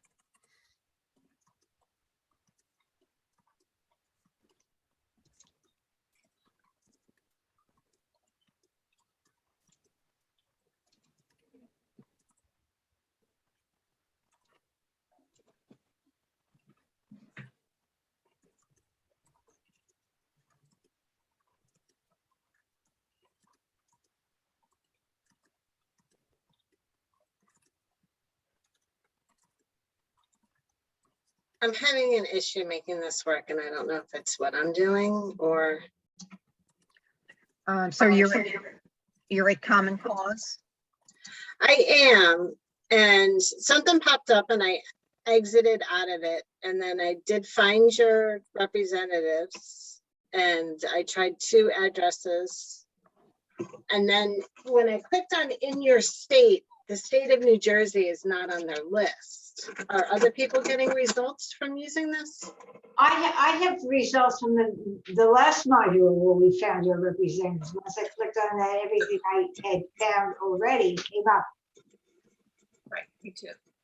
Okay. Try one more time. Okay, now it came up. Oh, good. Okay. Well, the point that I make to the kids once they see that list of representatives is that they are elected officials. So they actually work for you and for the other constituents who live in the same district that you do. They want to be reelected. So what they will try to do is to keep the noisiest issues, the noisiest people happy. You can be one of those people if you let them know what you want. And one of the things that you can do is to actually ask them to sponsor a bill and work to have it become a law. And that's what I mentioned to you before, that young group in Monmouth County is doing with A5666. Okay, so you know what you want to say and to whom do you say it. Now we're going to do the individual activity and you have a choice. Remember, Justin said that talking to somebody on the phone or writing a letter are the 2 most impactful things. So decide whether you want to craft a letter, the beginning of a letter, because you won't have enough time to do the whole thing, the beginning of a letter or the beginning of a phone script, following the guidelines that he just gave you and that are on the screen right now. And I'm going to leave that up so that you can see that. I'm going to give you 3 minutes to work on your own. So grab a piece of paper and a pen. And when you're done, I'm going to ask you to share, or at least a couple of you to share. And the reason that we do that is that when you're doing this for real, it is very important to have other people take a look at what you've said and offer you suggestions.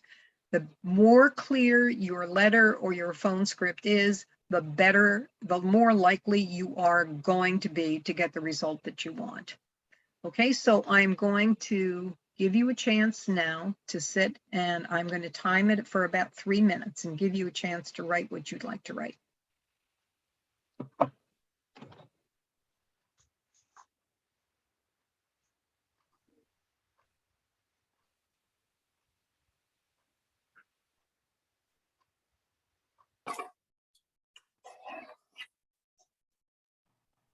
Pat, Yes. The issue that I grabbed a hold of, which was qualified immunity, is something that I heard a lot about on TV last night, but I don't know who makes decisions about it at, whether it's made at a state level, a national level, a local level, who makes decisions about the police that everybody has in their hometown, but that there seems to be this issue of qualified immunity across the country. So it makes me think that the decisions about that are made on a big level. I'm going to say to you that decisions are made at multiple levels on that one.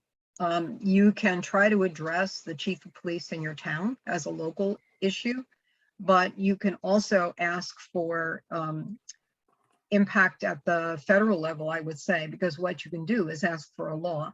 If the federal level isn't the one that is going to work, you can do the same thing at the state level and ask for your state legislators to come up with a bill that gets passed. So what I haven't done yet then is clarified my question, because I haven't done the research to find out exactly where decisions.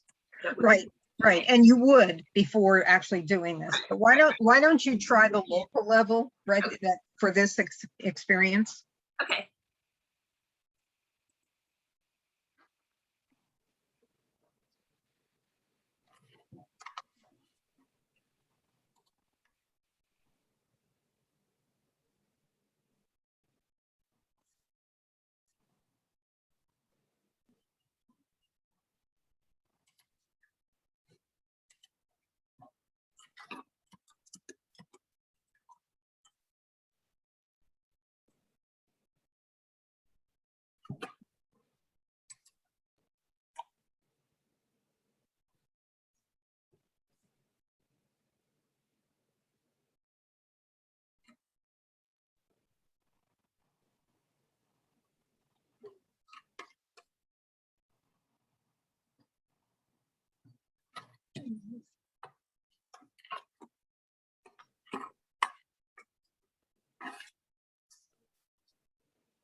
Okay, I'm going to ask you to finish the sentence that you're working on. Janice, we're working on an individual, either phone script or the beginning of a letter that we can send to one of our representatives. So we're just about finished and you'll hear that, and then you can give us some feedback too.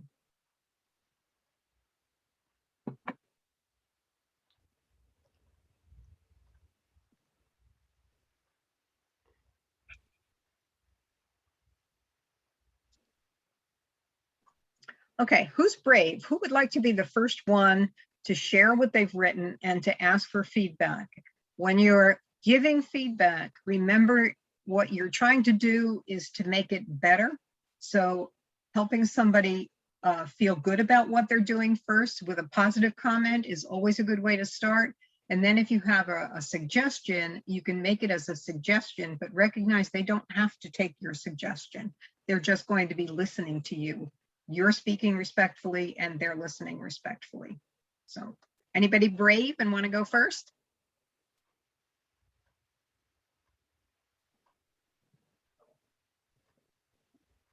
I can go first, Pat. Thanks, Melissa. Okay, hi, my name is Melissa Tomlinson, and I am a resident in Mays Landing, New Jersey.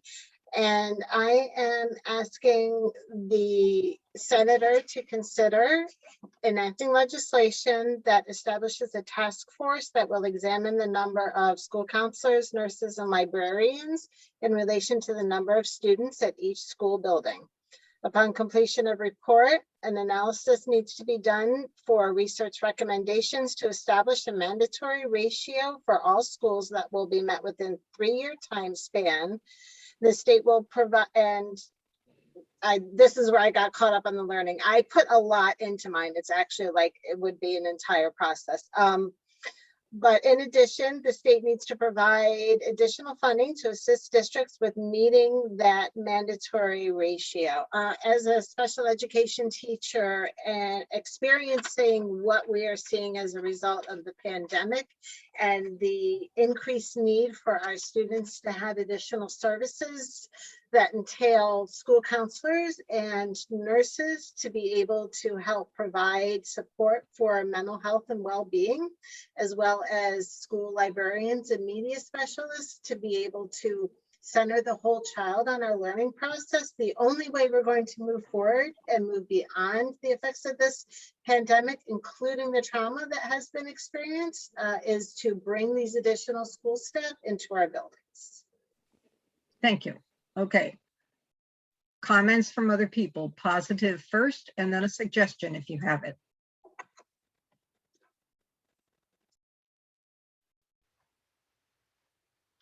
I particularly like the fact that, Melissa, that you have obviously thought this out and can write so much at one time. I am wondering though whether you're not too ambitious for what you would like to see happen. Someone Yeah, else? and I Oh, realized okay. that as I was writing it out. Very ambitious. Do you think bullet points might help in the first contact and then you can expand it later? Yeah, when I didn't have time to like bullet it, I wrote it, and then normally what I do mentally is I go back and then I bullet things from my final. Yeah. That's, yeah, good point. I too, Melissa, really like that you've thought this out and that you understand it. Sorry, I don't. What I would recommend is you have your story and why after your bullet points or after the details. And I would sort of open up with this story. I think it was Pat or somebody that mentioned stories before. I'm a story girl also. So I want to get that. I want to be captured by this story and then read the details. Good. Anybody else And- brave enough to read? Oh, go ahead, Melissa. I'm Didn't mean to sorry. cut you off. So I started writing my story first, and then because of how my mind works, I read 1, 2, 3, 4, and saw story was 3 after bullet points.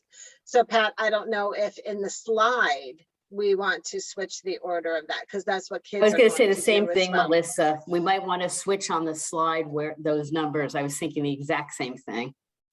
Okay, note made. Good. Anybody else brave enough to read their phone or letter script? I will, but Thanks, as I Pat. was writing this, I got to my 4th sentence and realized I was writing to the wrong person at this point, but that's okay. That's okay. Dear Representative Malone, thank you for your weekly updates about activities in the House. I especially support your commitment to the environment and infrastructure.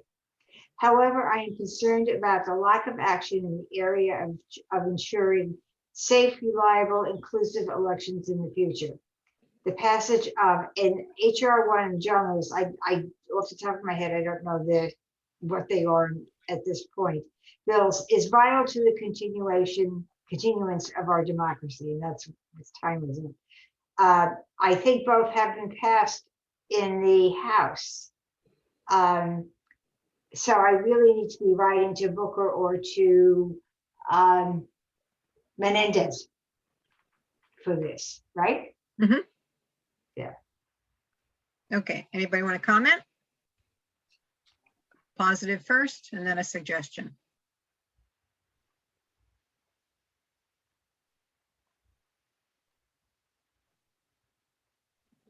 So I have a positive. I like how you opened up with complimenting something that the legislator does. That's a really good way to draw people in. Thank you. Other comments?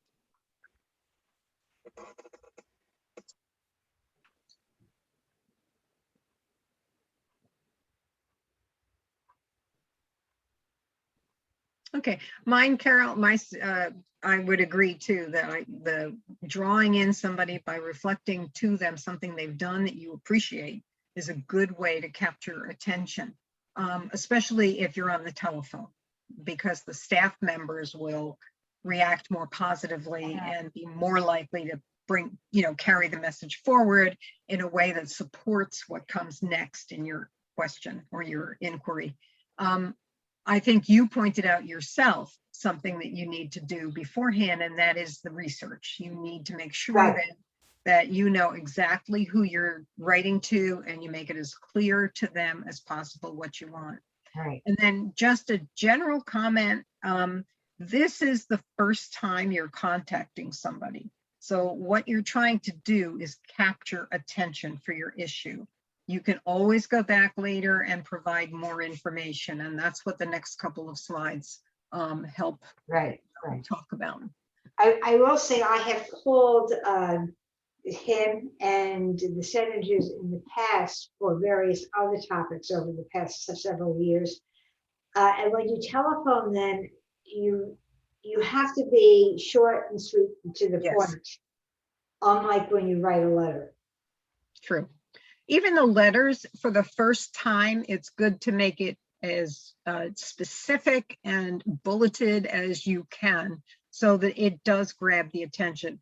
But the comment about using a story is always important, and that's important both in the phone call and in the letter portion. Okay, so down on the screen, you see, wait, what, sponsor? You know, you can do all of this.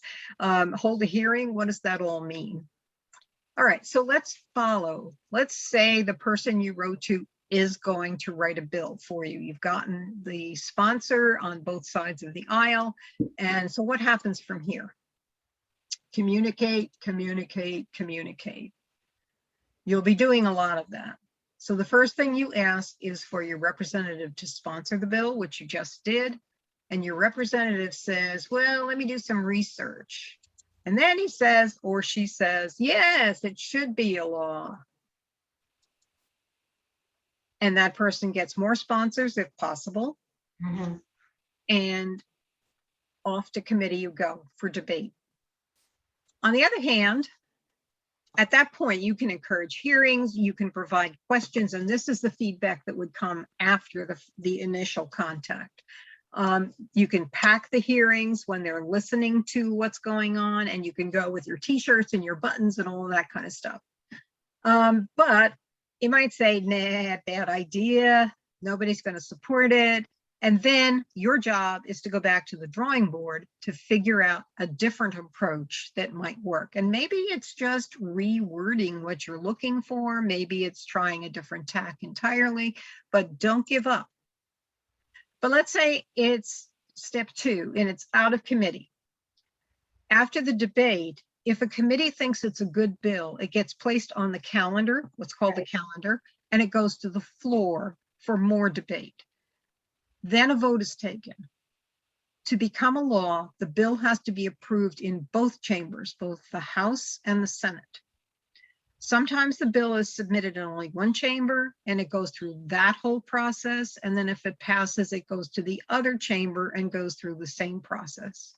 Sometimes there are similar but not identical bills submitted to both chambers at the same time, which is what these young people are trying to do that I mentioned with A5666.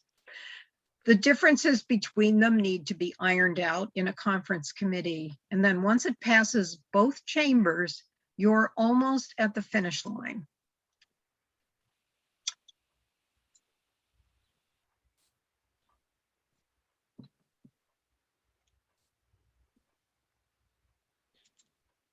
Here's a list of things that you can do when it's on the floor. Now remember, you're contacting your senator or your assembly person, so this information is going to their staff member when you contact them on the phone or eventually to them. All right, so step 3, yay, it's now law, right? Not quite yet. The president or the governor can sign it and then it becomes a bill. Or they can veto it. If it's vetoed, it can go back to the legislature, and sometimes that's for amendments, and then it will pass. The legislature can override a veto with a 2/3 majority in both houses. Or the president or the governor, the head of the assembly or the head of the Senate or the governor can do nothing. And sometimes in some states, that means it becomes law automatically, but sometimes it doesn't. Sometimes it's pocketed and then it doesn't pass at all. But this whole time you can communicate. And if you make it public, like with letters to the editor and press releases, you have more power behind you because other people will begin to jump on the board. And then finally, your job is to maintain what's going on. Keep an eye on things and use pressure when and where needed. You can resist using something called resist bot if action isn't taken. And in the hidden slides, when you're the presenter, there is a slide that connects to resist bot. It shows how students how to get involved. That's a choice you have to make before you present. You can depend, it determines. Your audience is the thing that should determine what you do. So once the action's completed, That's not the end of the story. If it was effective, again, you have to communicate, you have to thank everybody who helped you. If your action wasn't effective, you need to go back to informing yourself about why that might not have been effective, and then also informing yourself to determine what the next action might be. So don't give up. Civic action is a process. Young people do make a difference. Your votes will count when you're eligible, and if you are eligible now, they count right now. Your civic actions count. You can go out and you can change the world for the better. You'll be living in it a lot longer than I will, so you need to make it what you think it should be for your generation.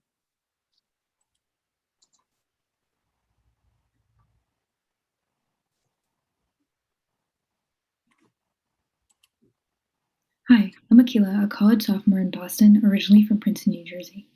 I believe that civic engagement is our generation's strongest asset. Over the past decade, we've led several movements on a variety of topics, and I truly believe that expanding that focus to understand the importance of having our voices heard through voting is the next step.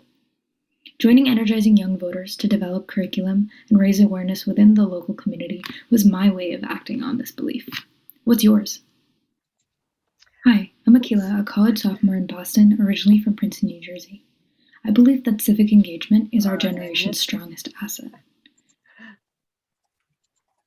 Okay, that's one of our young board members. She's an amazing young woman. If I even started to tell you all the things that she does, it would blow your mind. She just exhausts me when I talk to her. But here's where you can find us if you have questions, or if you need more information, or if you want the lessons that we have. There is a contact form on our website. You can use that, or you can email us directly at energizingyoungvoters@gmail.com. We also have a Facebook and an Instagram account to keep you updated on the things that young voters are working on or doing. And I would urge you to get on Facebook at least and like us, because again, that spreads the word. So you found your issue, we hope. You know the levels of government that you can impact. You know if you're ready to be a leader or a supporter. Are you ready to make change happen? You can learn the how-tos, and you can do it. And again, there is a feedback form that I'm going to put in the chat.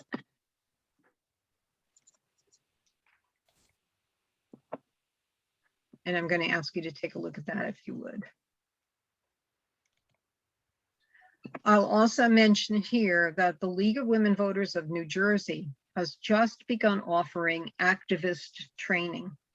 There are a whole series of lessons, and those lessons are going to be offered on a rotating basis. And you can take one of them or you can take all of them, but they should be really worthwhile to any young person who might be interested in going ahead and being more involved.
Okay, and again, I'm going to jump to the responses because I know I'm going to run out of time for the last lesson, and I want to leave you a chance to chat at the end.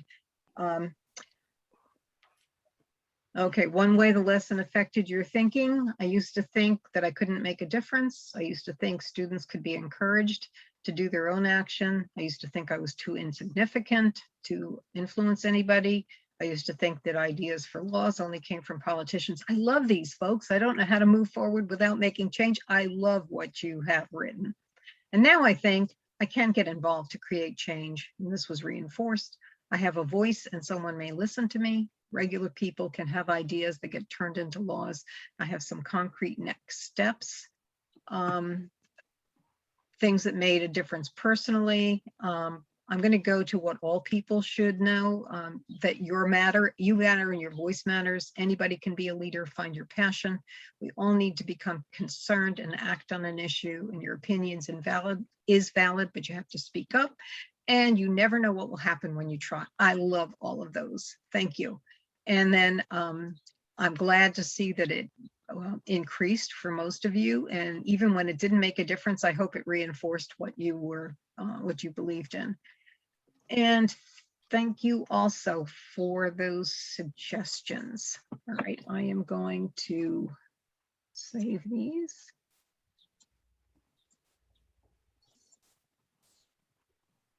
Whoops.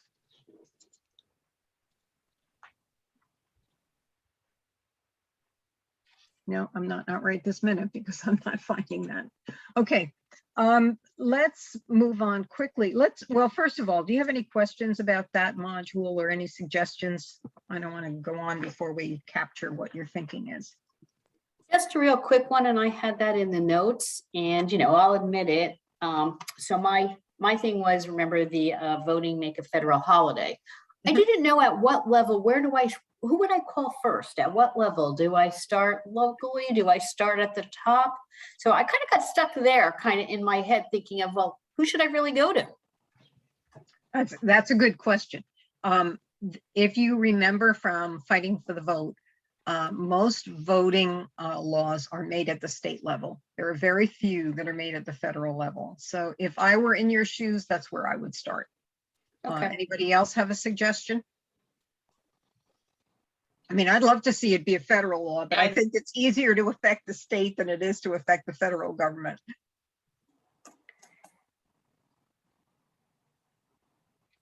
How about other things that people might have questions about or want to reflect on? Okay. And again, you can always feed me that information afterwards. Okay, this is the one where I am doing this pretty much for the first time, so you'll see what it's like for a first-time person. All right. And again, the words are all in the notes, so it's not so hard to just read and to have a good lesson, but it really does help if you practice ahead of time. So this is the overview. It's easy to see by looking at the news or social media or even in our neighborhood that communication is an issue today. In order for democracy to prevail in our country, we need to be able to engage others in a civil manner. Differences of opinion are inevitable, but we can learn how to manage those differences and conflict. And today, what we're going to do first is talk about your rights to be heard and respected, as well as your responsibility to hear and respect other people. And then you'll have a chance to practice the art and the skill of listening. When people feel heard and valued, common ground can be achieved, but it takes respect.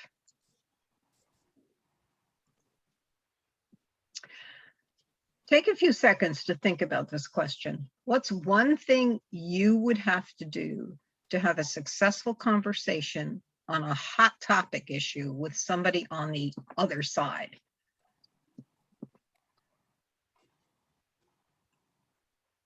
Hot topics like immigration, guns,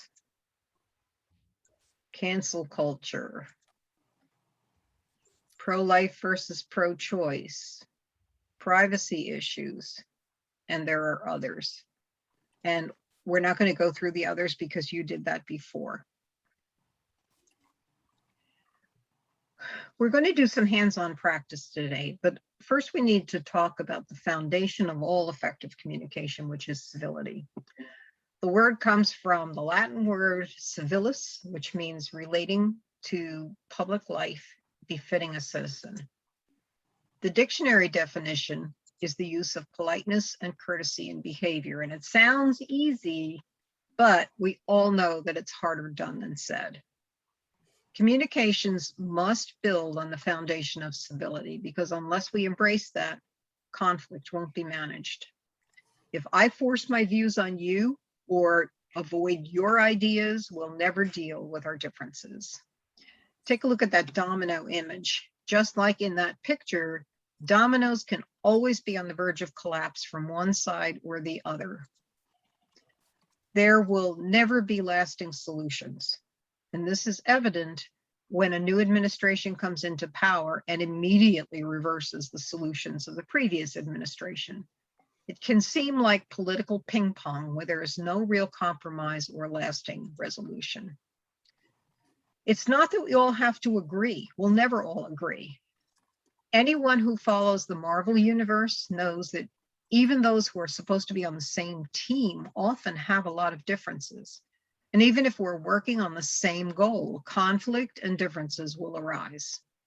But civility requires developing a culture that values human dignity and self-esteem. In our democracy, we put a high priority on basic human rights, but that is often on a broad general level. For civility to be put into practice, we need to bring it into our everyday interactions, our day-to-day interactions. This means that we have to recognize that every one of us has both rights and responsibilities. Rights are something that we are always given, regardless of anything else. And responsibilities are something we're always expected to do, a way we should act, a way we are expected to treat somebody else. For example, I have the right to be treated, with respect and to say what I want to say without somebody else making me feel bad about it. And I also have the right to be heard. And because of that, I have the responsibility to listen to others. We can learn skills forever, but unless we truly understand that, the foundation underlying communication skills will never be consistently effective in communicating. We must know that I have the power to exercise my own rights and also that corresponding responsibility that gives others the same rights. In other words, the golden rule.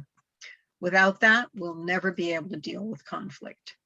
And there is a PDF form, again, that would be given to the teacher that can be distributed to the students.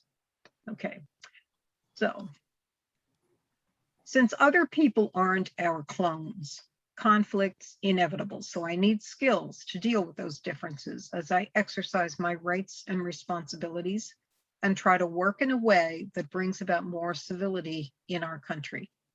In other words, I need to manage the conflict, and that's not easy.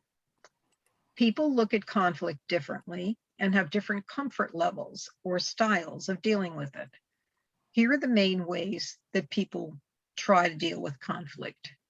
One is that they try to force somebody, or they compete. I'm right, you're wrong, my idea is better than yours. Another way of dealing with it is not dealing with it, avoiding it, pretending nothing's wrong, or completely ignoring our differences. And the third way is suppressing myself or others. I tell myself that my feelings don't matter, or I inhibit others from expressing their feelings by interrupting, dismissing, bullying, whatever. In these approaches, the difference is not only not dealt with, it goes underground. It doesn't go away, it just gets buried. So how do we really work through those differences? To really work through the difference, we need to collaborate and negotiate. And the more skillful I become at collaborating and negotiating, the more effective I'll become at working with others in a civil way to bring about real solutions that have an impact. The key to managing conflict effectively is recognizing that we really need each other. I need to work with the other in a way where both our positions are heard and we jointly come to an acceptable outcome. There are a variety of personal communication skills that can help us manage conflict. Active, attentive listening, including attention to nonverbal and verbal cues. Clear, respectful speaking, including verbal and nonverbal cues. Respectful identification of those differences that we have. And mutual compromise or agreement. And that's not always possible, but it's something that we can work towards. Our goal is to give you information and let you practice the skills to help you more effectively bring about change. We only have time today to delve into one of the communication skills that help manage conflict. And the most critical one is to be able to really hear others regardless of the content. Since hearing is critical to collaborating and negotiating, we're focusing on that first. Active listening involves 3 active components. The first part is hearing the rational, the content of what is said. The second part is hearing the emotional, or how it is said, the feelings behind it. And the third part is putting both of those together and relaying it back to the speaker to make sure you heard it accurately. Active listening requires 2 basic qualities on your part: empathy, which is the ability to understand somebody else's feeling or view, even though it's different from yours, and acceptance, which is the ability to take the other's position as true for them, irrespective of your agreement. It's important to understand that active listening is not agreement. It is hearing. It is hearing the total message that the other is sending and stating to the other person back what you hear. All right. So we're going to do a little bit of practice, and this is where I really should have had a partner, because the first is modeling it. So I hope that you'll appreciate it when I go back and forth and I'm the same person. Just pretend that I have powers of bilocation. All right. You're going to be listening for feelings today. These are some of the things that could possibly be the emotions that are behind what somebody says. So let's see this. I'm going to say something. And what I want you to do is to write in the chat box what you think the feeling is behind what I'm saying. I'm going to vote for the first time tomorrow, and I'm really not sure that I'm going to do it right. This ballot thing and the whole process seems really complicated to me. Okay, write in the chat box, please, what emotion you think is behind that statement of mine. The emotion, not the content.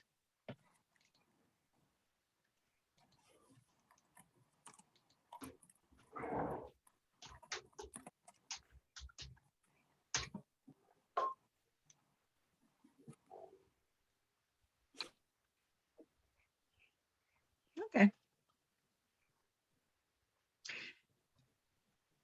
Yeah, I think those are true. And I think for myself, I was also feeling like a little bit, even though I was nervous, it was also like, oh, I'm going to vote for the first time. And there's a little bit of excitement in that. I guess my voice didn't make that come through, but that's okay.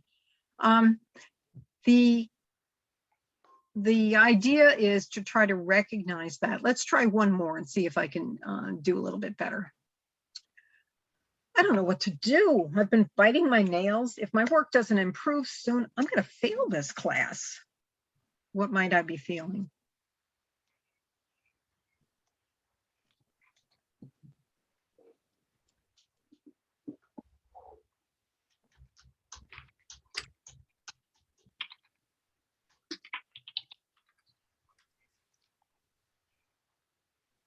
Okay. You have the idea. Thanks. All right. It's important to remember, as I said, that active listening is not agreeing. It's hearing. It's hearing the total message that the other is sending. So these are the steps for active listening. The first is identifying the speaker's feelings, which you just did. The second is responding to those feelings in a non-threatening way. It's okay if you don't say the right thing, like the first one when I said, well, there was also a little bit of excitement that I was feeling, but you didn't hear that. And I probably just didn't express that through my words. So it is okay to be wrong. When you're in this conversation, a speaker will help you clarify. And it's a good idea to try to reflect twice for clarity and to use accepting language, not criticism, of course. Then you want to respond to the content and connect it with the feelings. You have to listen to the message and try to be sure that you understand what it is that the person is saying, and then summarize what you felt. And then you can repeat that process. And it doesn't have to be awkward or stilted, but you can repeat that process over and over again. And that's where having two people do this is much better. And you repeat it until you're sure that the understanding is accurate. Okay, the explanation is not on this page, but this is what we're going to be doing in small groups. When we go into small groups, you'll be in groups of 3, I hope. One person in the group will be the speaker, and another will play the listener, and then the third person is going to be the observer. Everybody's going to have a turn at each one, as long as we have time. So you'll be a speaker first, and then a listener, and then an observer, or a listener first, observer, and speaker, and so on.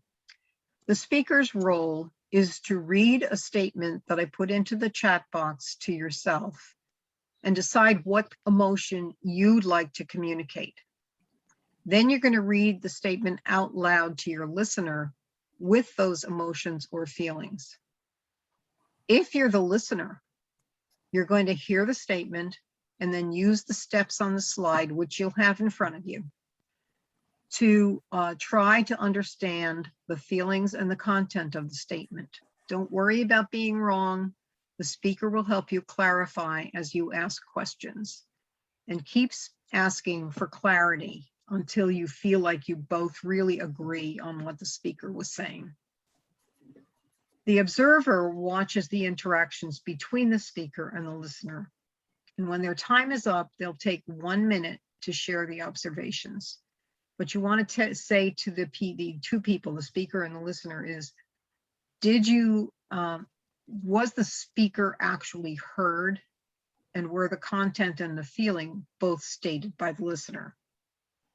Did you feel that active listening helped the speaker clarify their feelings? You have to pay attention to tone, posture, expressions, and other nonverbal cues. And those are much easier to do when you're in person. So you're really going to have to just read faces here and keep asking for clarity, and then pursue the exact feelings. Like, you sound angry. Is that what you're feeling?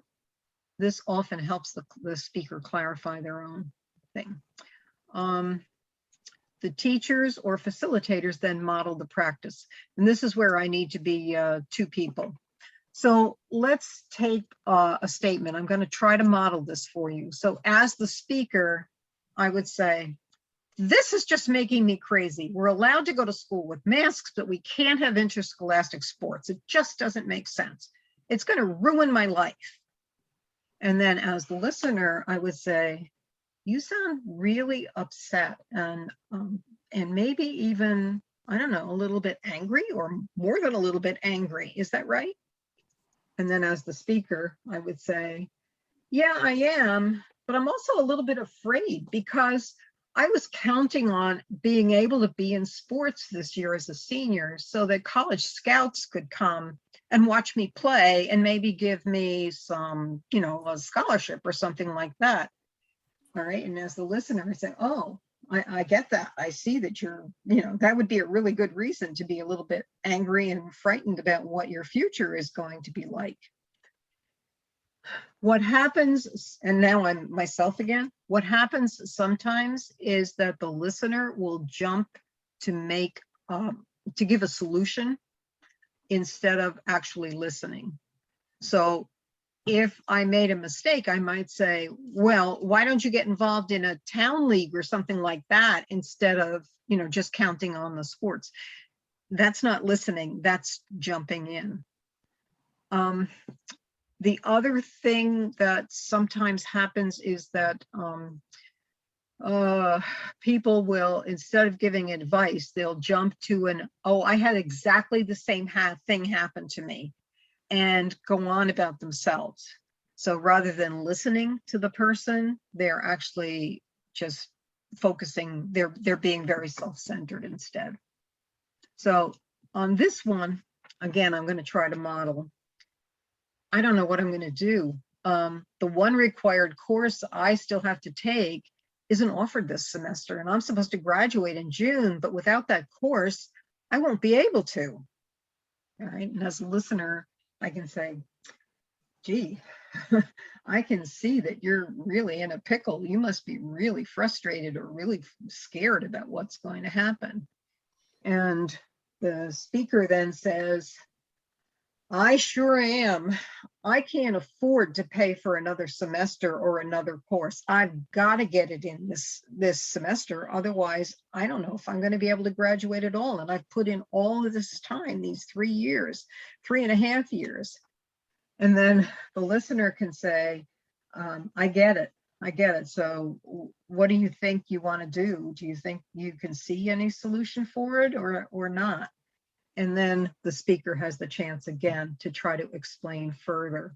So it's a back and a forth, but you have to really listen for the feeling first and not give advice and not make it sound like you had the same thing happen and kind of diminishing what that person is trying to say. So I hope, just me as the person leading this, I hope that having done that by myself, it's relatively clear. And we'll find out because you're going to give it a try. All right. There are statements that I'm going to put into the chat one at a time. And I'll also tell you the other option of this is to just have the whole group interact and respond, which, if you're not familiar with the technology, is a much less risky way to present the lesson. But I really emphasize that you've got to have a partner when you do that communications thing. All right, so this is the statement that the speaker is going to use when we break into groups. Just read that and decide what emotion you would like to project when you're expressing that feeling or that statement. I am going to put you into breakout groups.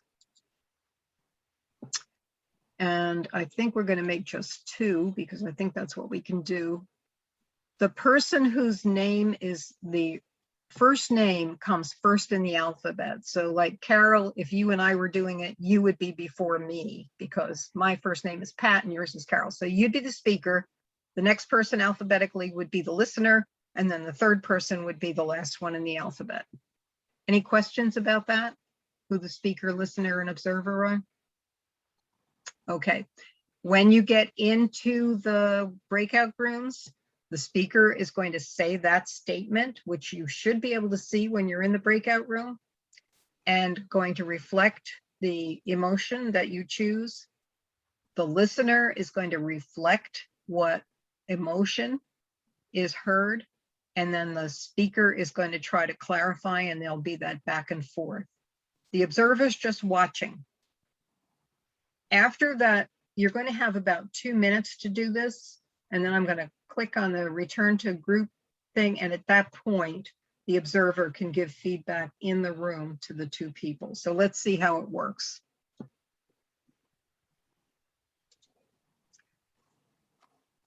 Join your breakout room.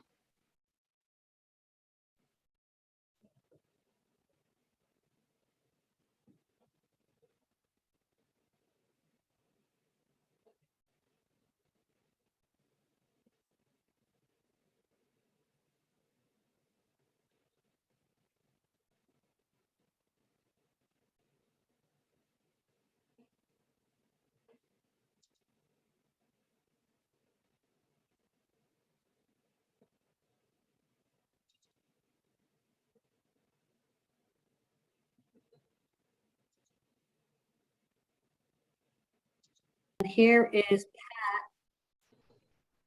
Hey, Pat, the one thing that's missing for some reason, now that I'm in a breakout room, I don't know if you guys see it or not.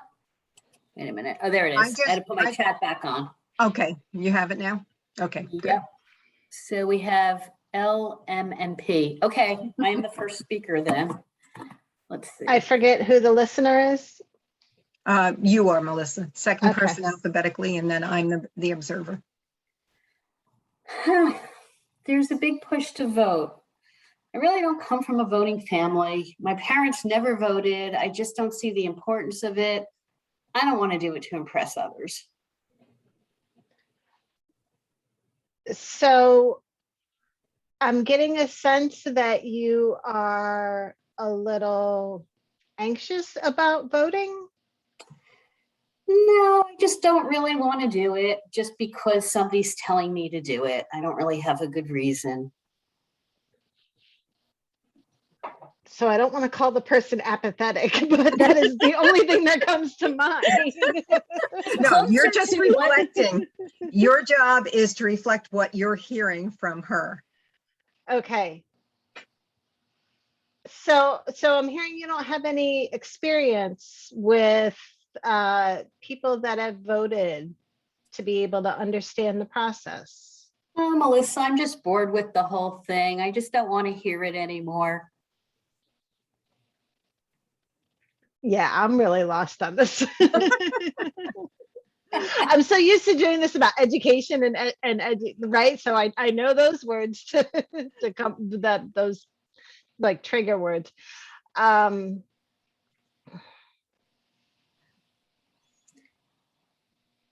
So God, I don't know what to say, Pat. Help me out here.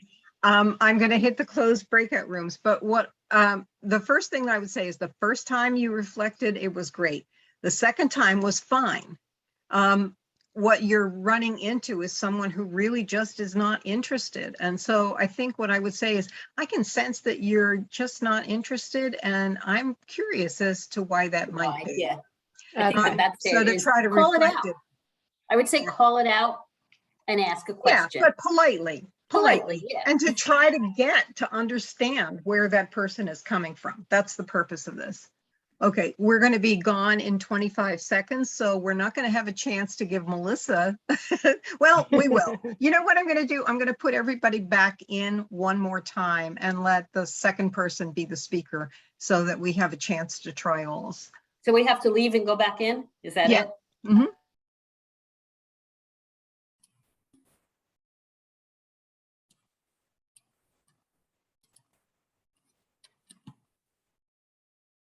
You're on mute.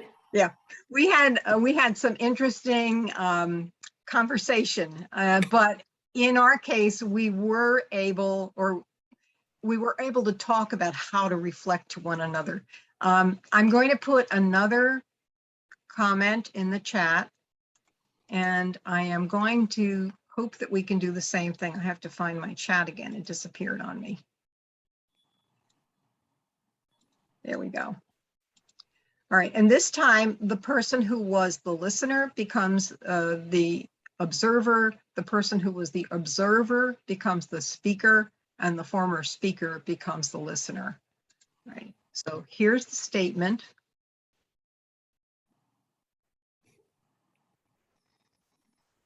Hey, Pat.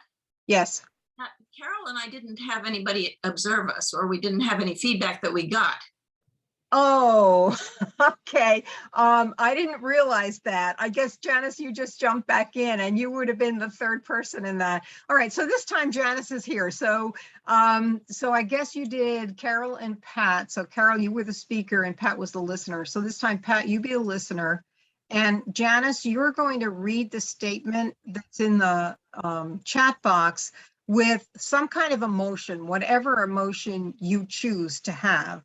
And Carol's going to try to reflect what you're feeling, not respond to you, not give you an excuse, not make it feel like she's had the same thing. And then Carol's going to watch and then try to give you some feedback. Okay, so we're going to go into the, whoops, hopefully.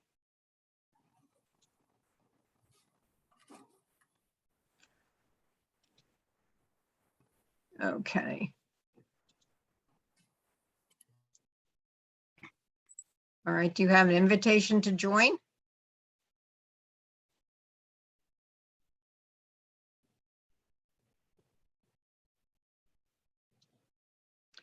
Janice, can you join room 2? I will put you there. Okay. Can you hit the join button? There you go.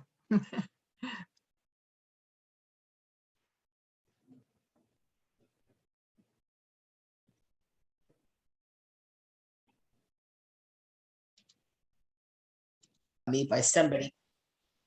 I just saw a horrible post about me by someone I thought was my friend. I can't believe she'd do that. I told her something in confidence and now it's all over the place. Janice, you sound a little angry and upset about that. I am, and I can't believe it. Did you think she would have done something like that before? Has it ever happened to you? No, that's why I told her. I never know where to go from there. I feel you, Melissa. Because you want to help, but I don't want to help. Right? All right. I don't know, Melissa or Pat, I guess observers. Okay, as an observer, I thought you, oops, somebody just asked for help. I thought that you did a good job. Let me jump into the other. Okay, what was the, what'd you run into? Kay is the granddaughter of Janice. She's the one who's here, not Yes. Janice. So Okay. Yeah, I don't know why my name says Janice. That's okay. nothing Okay. So did you two make the comment, or? where is the comment? I don't have any All access. right. It should have been in the chat. So I'll say it and then you can listen to me. All right. Okay. I just saw a horrible post about me by somebody I thought was my friend. I just can't believe she'd do that.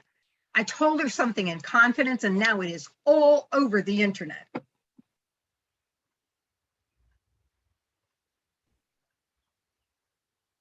Okay. Carol's the respondent, isn't she? Or am I the respondent?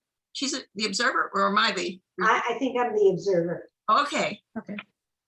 So Pat? Oh, okay. Wow, that's really frustrating. It is, but it's even more than frustrating. It's infuriating. I have no idea what I'm going to do. I mean, this was a secret. Gosh, I don't know what to tell you in a case like that. It sounds like something that would really upset me too. I don't know. I'm just so furious. I just don't know what to do. I think I'm just going to have to do something back, but I'm going to wait. I've been taught to count 1 to 10, and then I'm going to think about what to do. Yeah, I've heard that too. Counting to 1 to 10 sounds like a good idea in this case. Okay, because I'm running the breakout rooms, I'm going to close the breakout rooms too, but then we can continue to talk for a couple of minutes. All right, Carol, what did you observe? Oh, she's gone. Okay, that didn't work real well.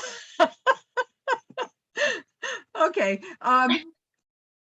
Pat, what did you observe? Oh, something, my problem is I want to, come in there and kind of help you, but I don't know how to go beyond, just kind of parroting back what you've said once, and then if I have to do it again, it really starts to get crazy for me. So yeah, that is the hardest part. So what you can continue to do is to reflect, and then eventually it helps me clarify what I'm really feeling. Like you saw that I was saying, well, I'm going to have to count to 10. So I had moved on to the next step. So you did right. You were fine. So my name.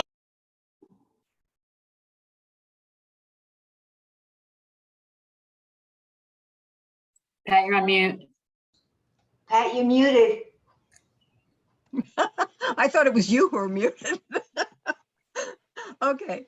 All right. So in the breakout room that I went into, there were some questions. We only have about 5 minutes left, and the rest of the show really talks about your civic duty again. So let's instead take those 5 minutes to either debrief on what you saw happening in those rooms, or to make a comment about something else that you'd like to reflect on. We found it's really hard when somebody says something about a situation that they're in to not offer help. Yes. Right? Just to tell them that you hear them. Right. Yeah. And that's important, and that's often skipped. It's very hard not to go beyond that. You're absolutely right. Other comments?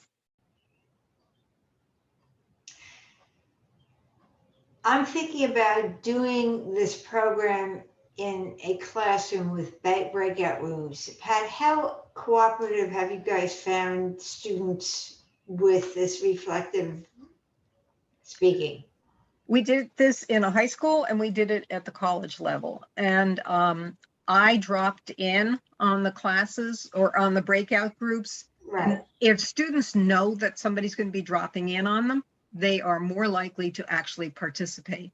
This actually becomes engaging, even with the high school students who tended to be reluctant, because we use the second one, which is, I saw Harble post the one you just did, but there's another one. My dad got amazing tickets a long time ago for the playoffs, and now we can't go. Those are situations that are student specific. And so when it's really relevant to them, they're much more likely to engage in it. So yes, we did have involvement, but dropping in helps, and making sure that the statements are engaging is the other thing that's important. Can you ask for clarification if, would that be a way of, like when you said, I'm so mad about this, could you say something like, is this somebody you've known for quite a while, or something like that? Yeah. Well, you would start it with, boy, I hear you're really upset. Is this somebody that you've known for quite a while? And then that person can expand on their original feeling. So that's good. Any other comments before Oh, Kaylin changed her name. Now we know who she really is. Okay, so the summary is that it's your civic duty to communicate well. And I think what you found is that it is really hard to do that we don't do it most often. And so practice is really essential, especially in today's world where people are clearly not hearing each other, because we get so upset about what we hear instead of reflecting what we're hearing. So this is a good skill. It has to be practiced. And the piece that follows this, which is learning how to speak without inflaming the situation, is still in development. But that, I hope, will be done and piloted this fall. So we'll see. But at any rate, so your civic duty to communicate well. We both have rights and responsibilities.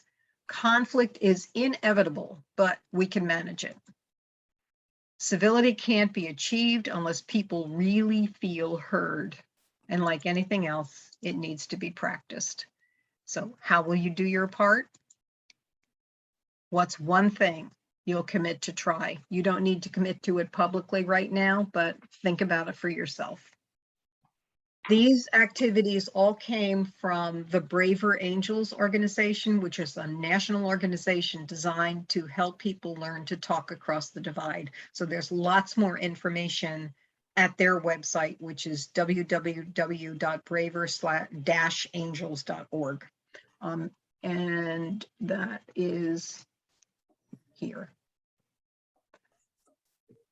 Oh, it's not a dash between Bravery and Angels. Okay, any other comments before I let you go for the day? I really, really appreciate your participation and your patience with me as I struggled through that last one. All good. Yeah. Thank you, Pat. It's great. Thank you, Pat. Thanks all. Good to see you all. Yeah, I'll Okay. be on site full time tomorrow. Tomorrow's a better schedule for me, so I'm really looking forward to it. And thank you for subbing for me, Kaylin. I appreciate it. Thanks for hanging in there, Taylor. Melissa's changed. Okay, I will see some of you tomorrow, and I look forward to that. And any questions that you have, don't be afraid, just shoot me an email. Thanks. Bye. Thank you. Thank you.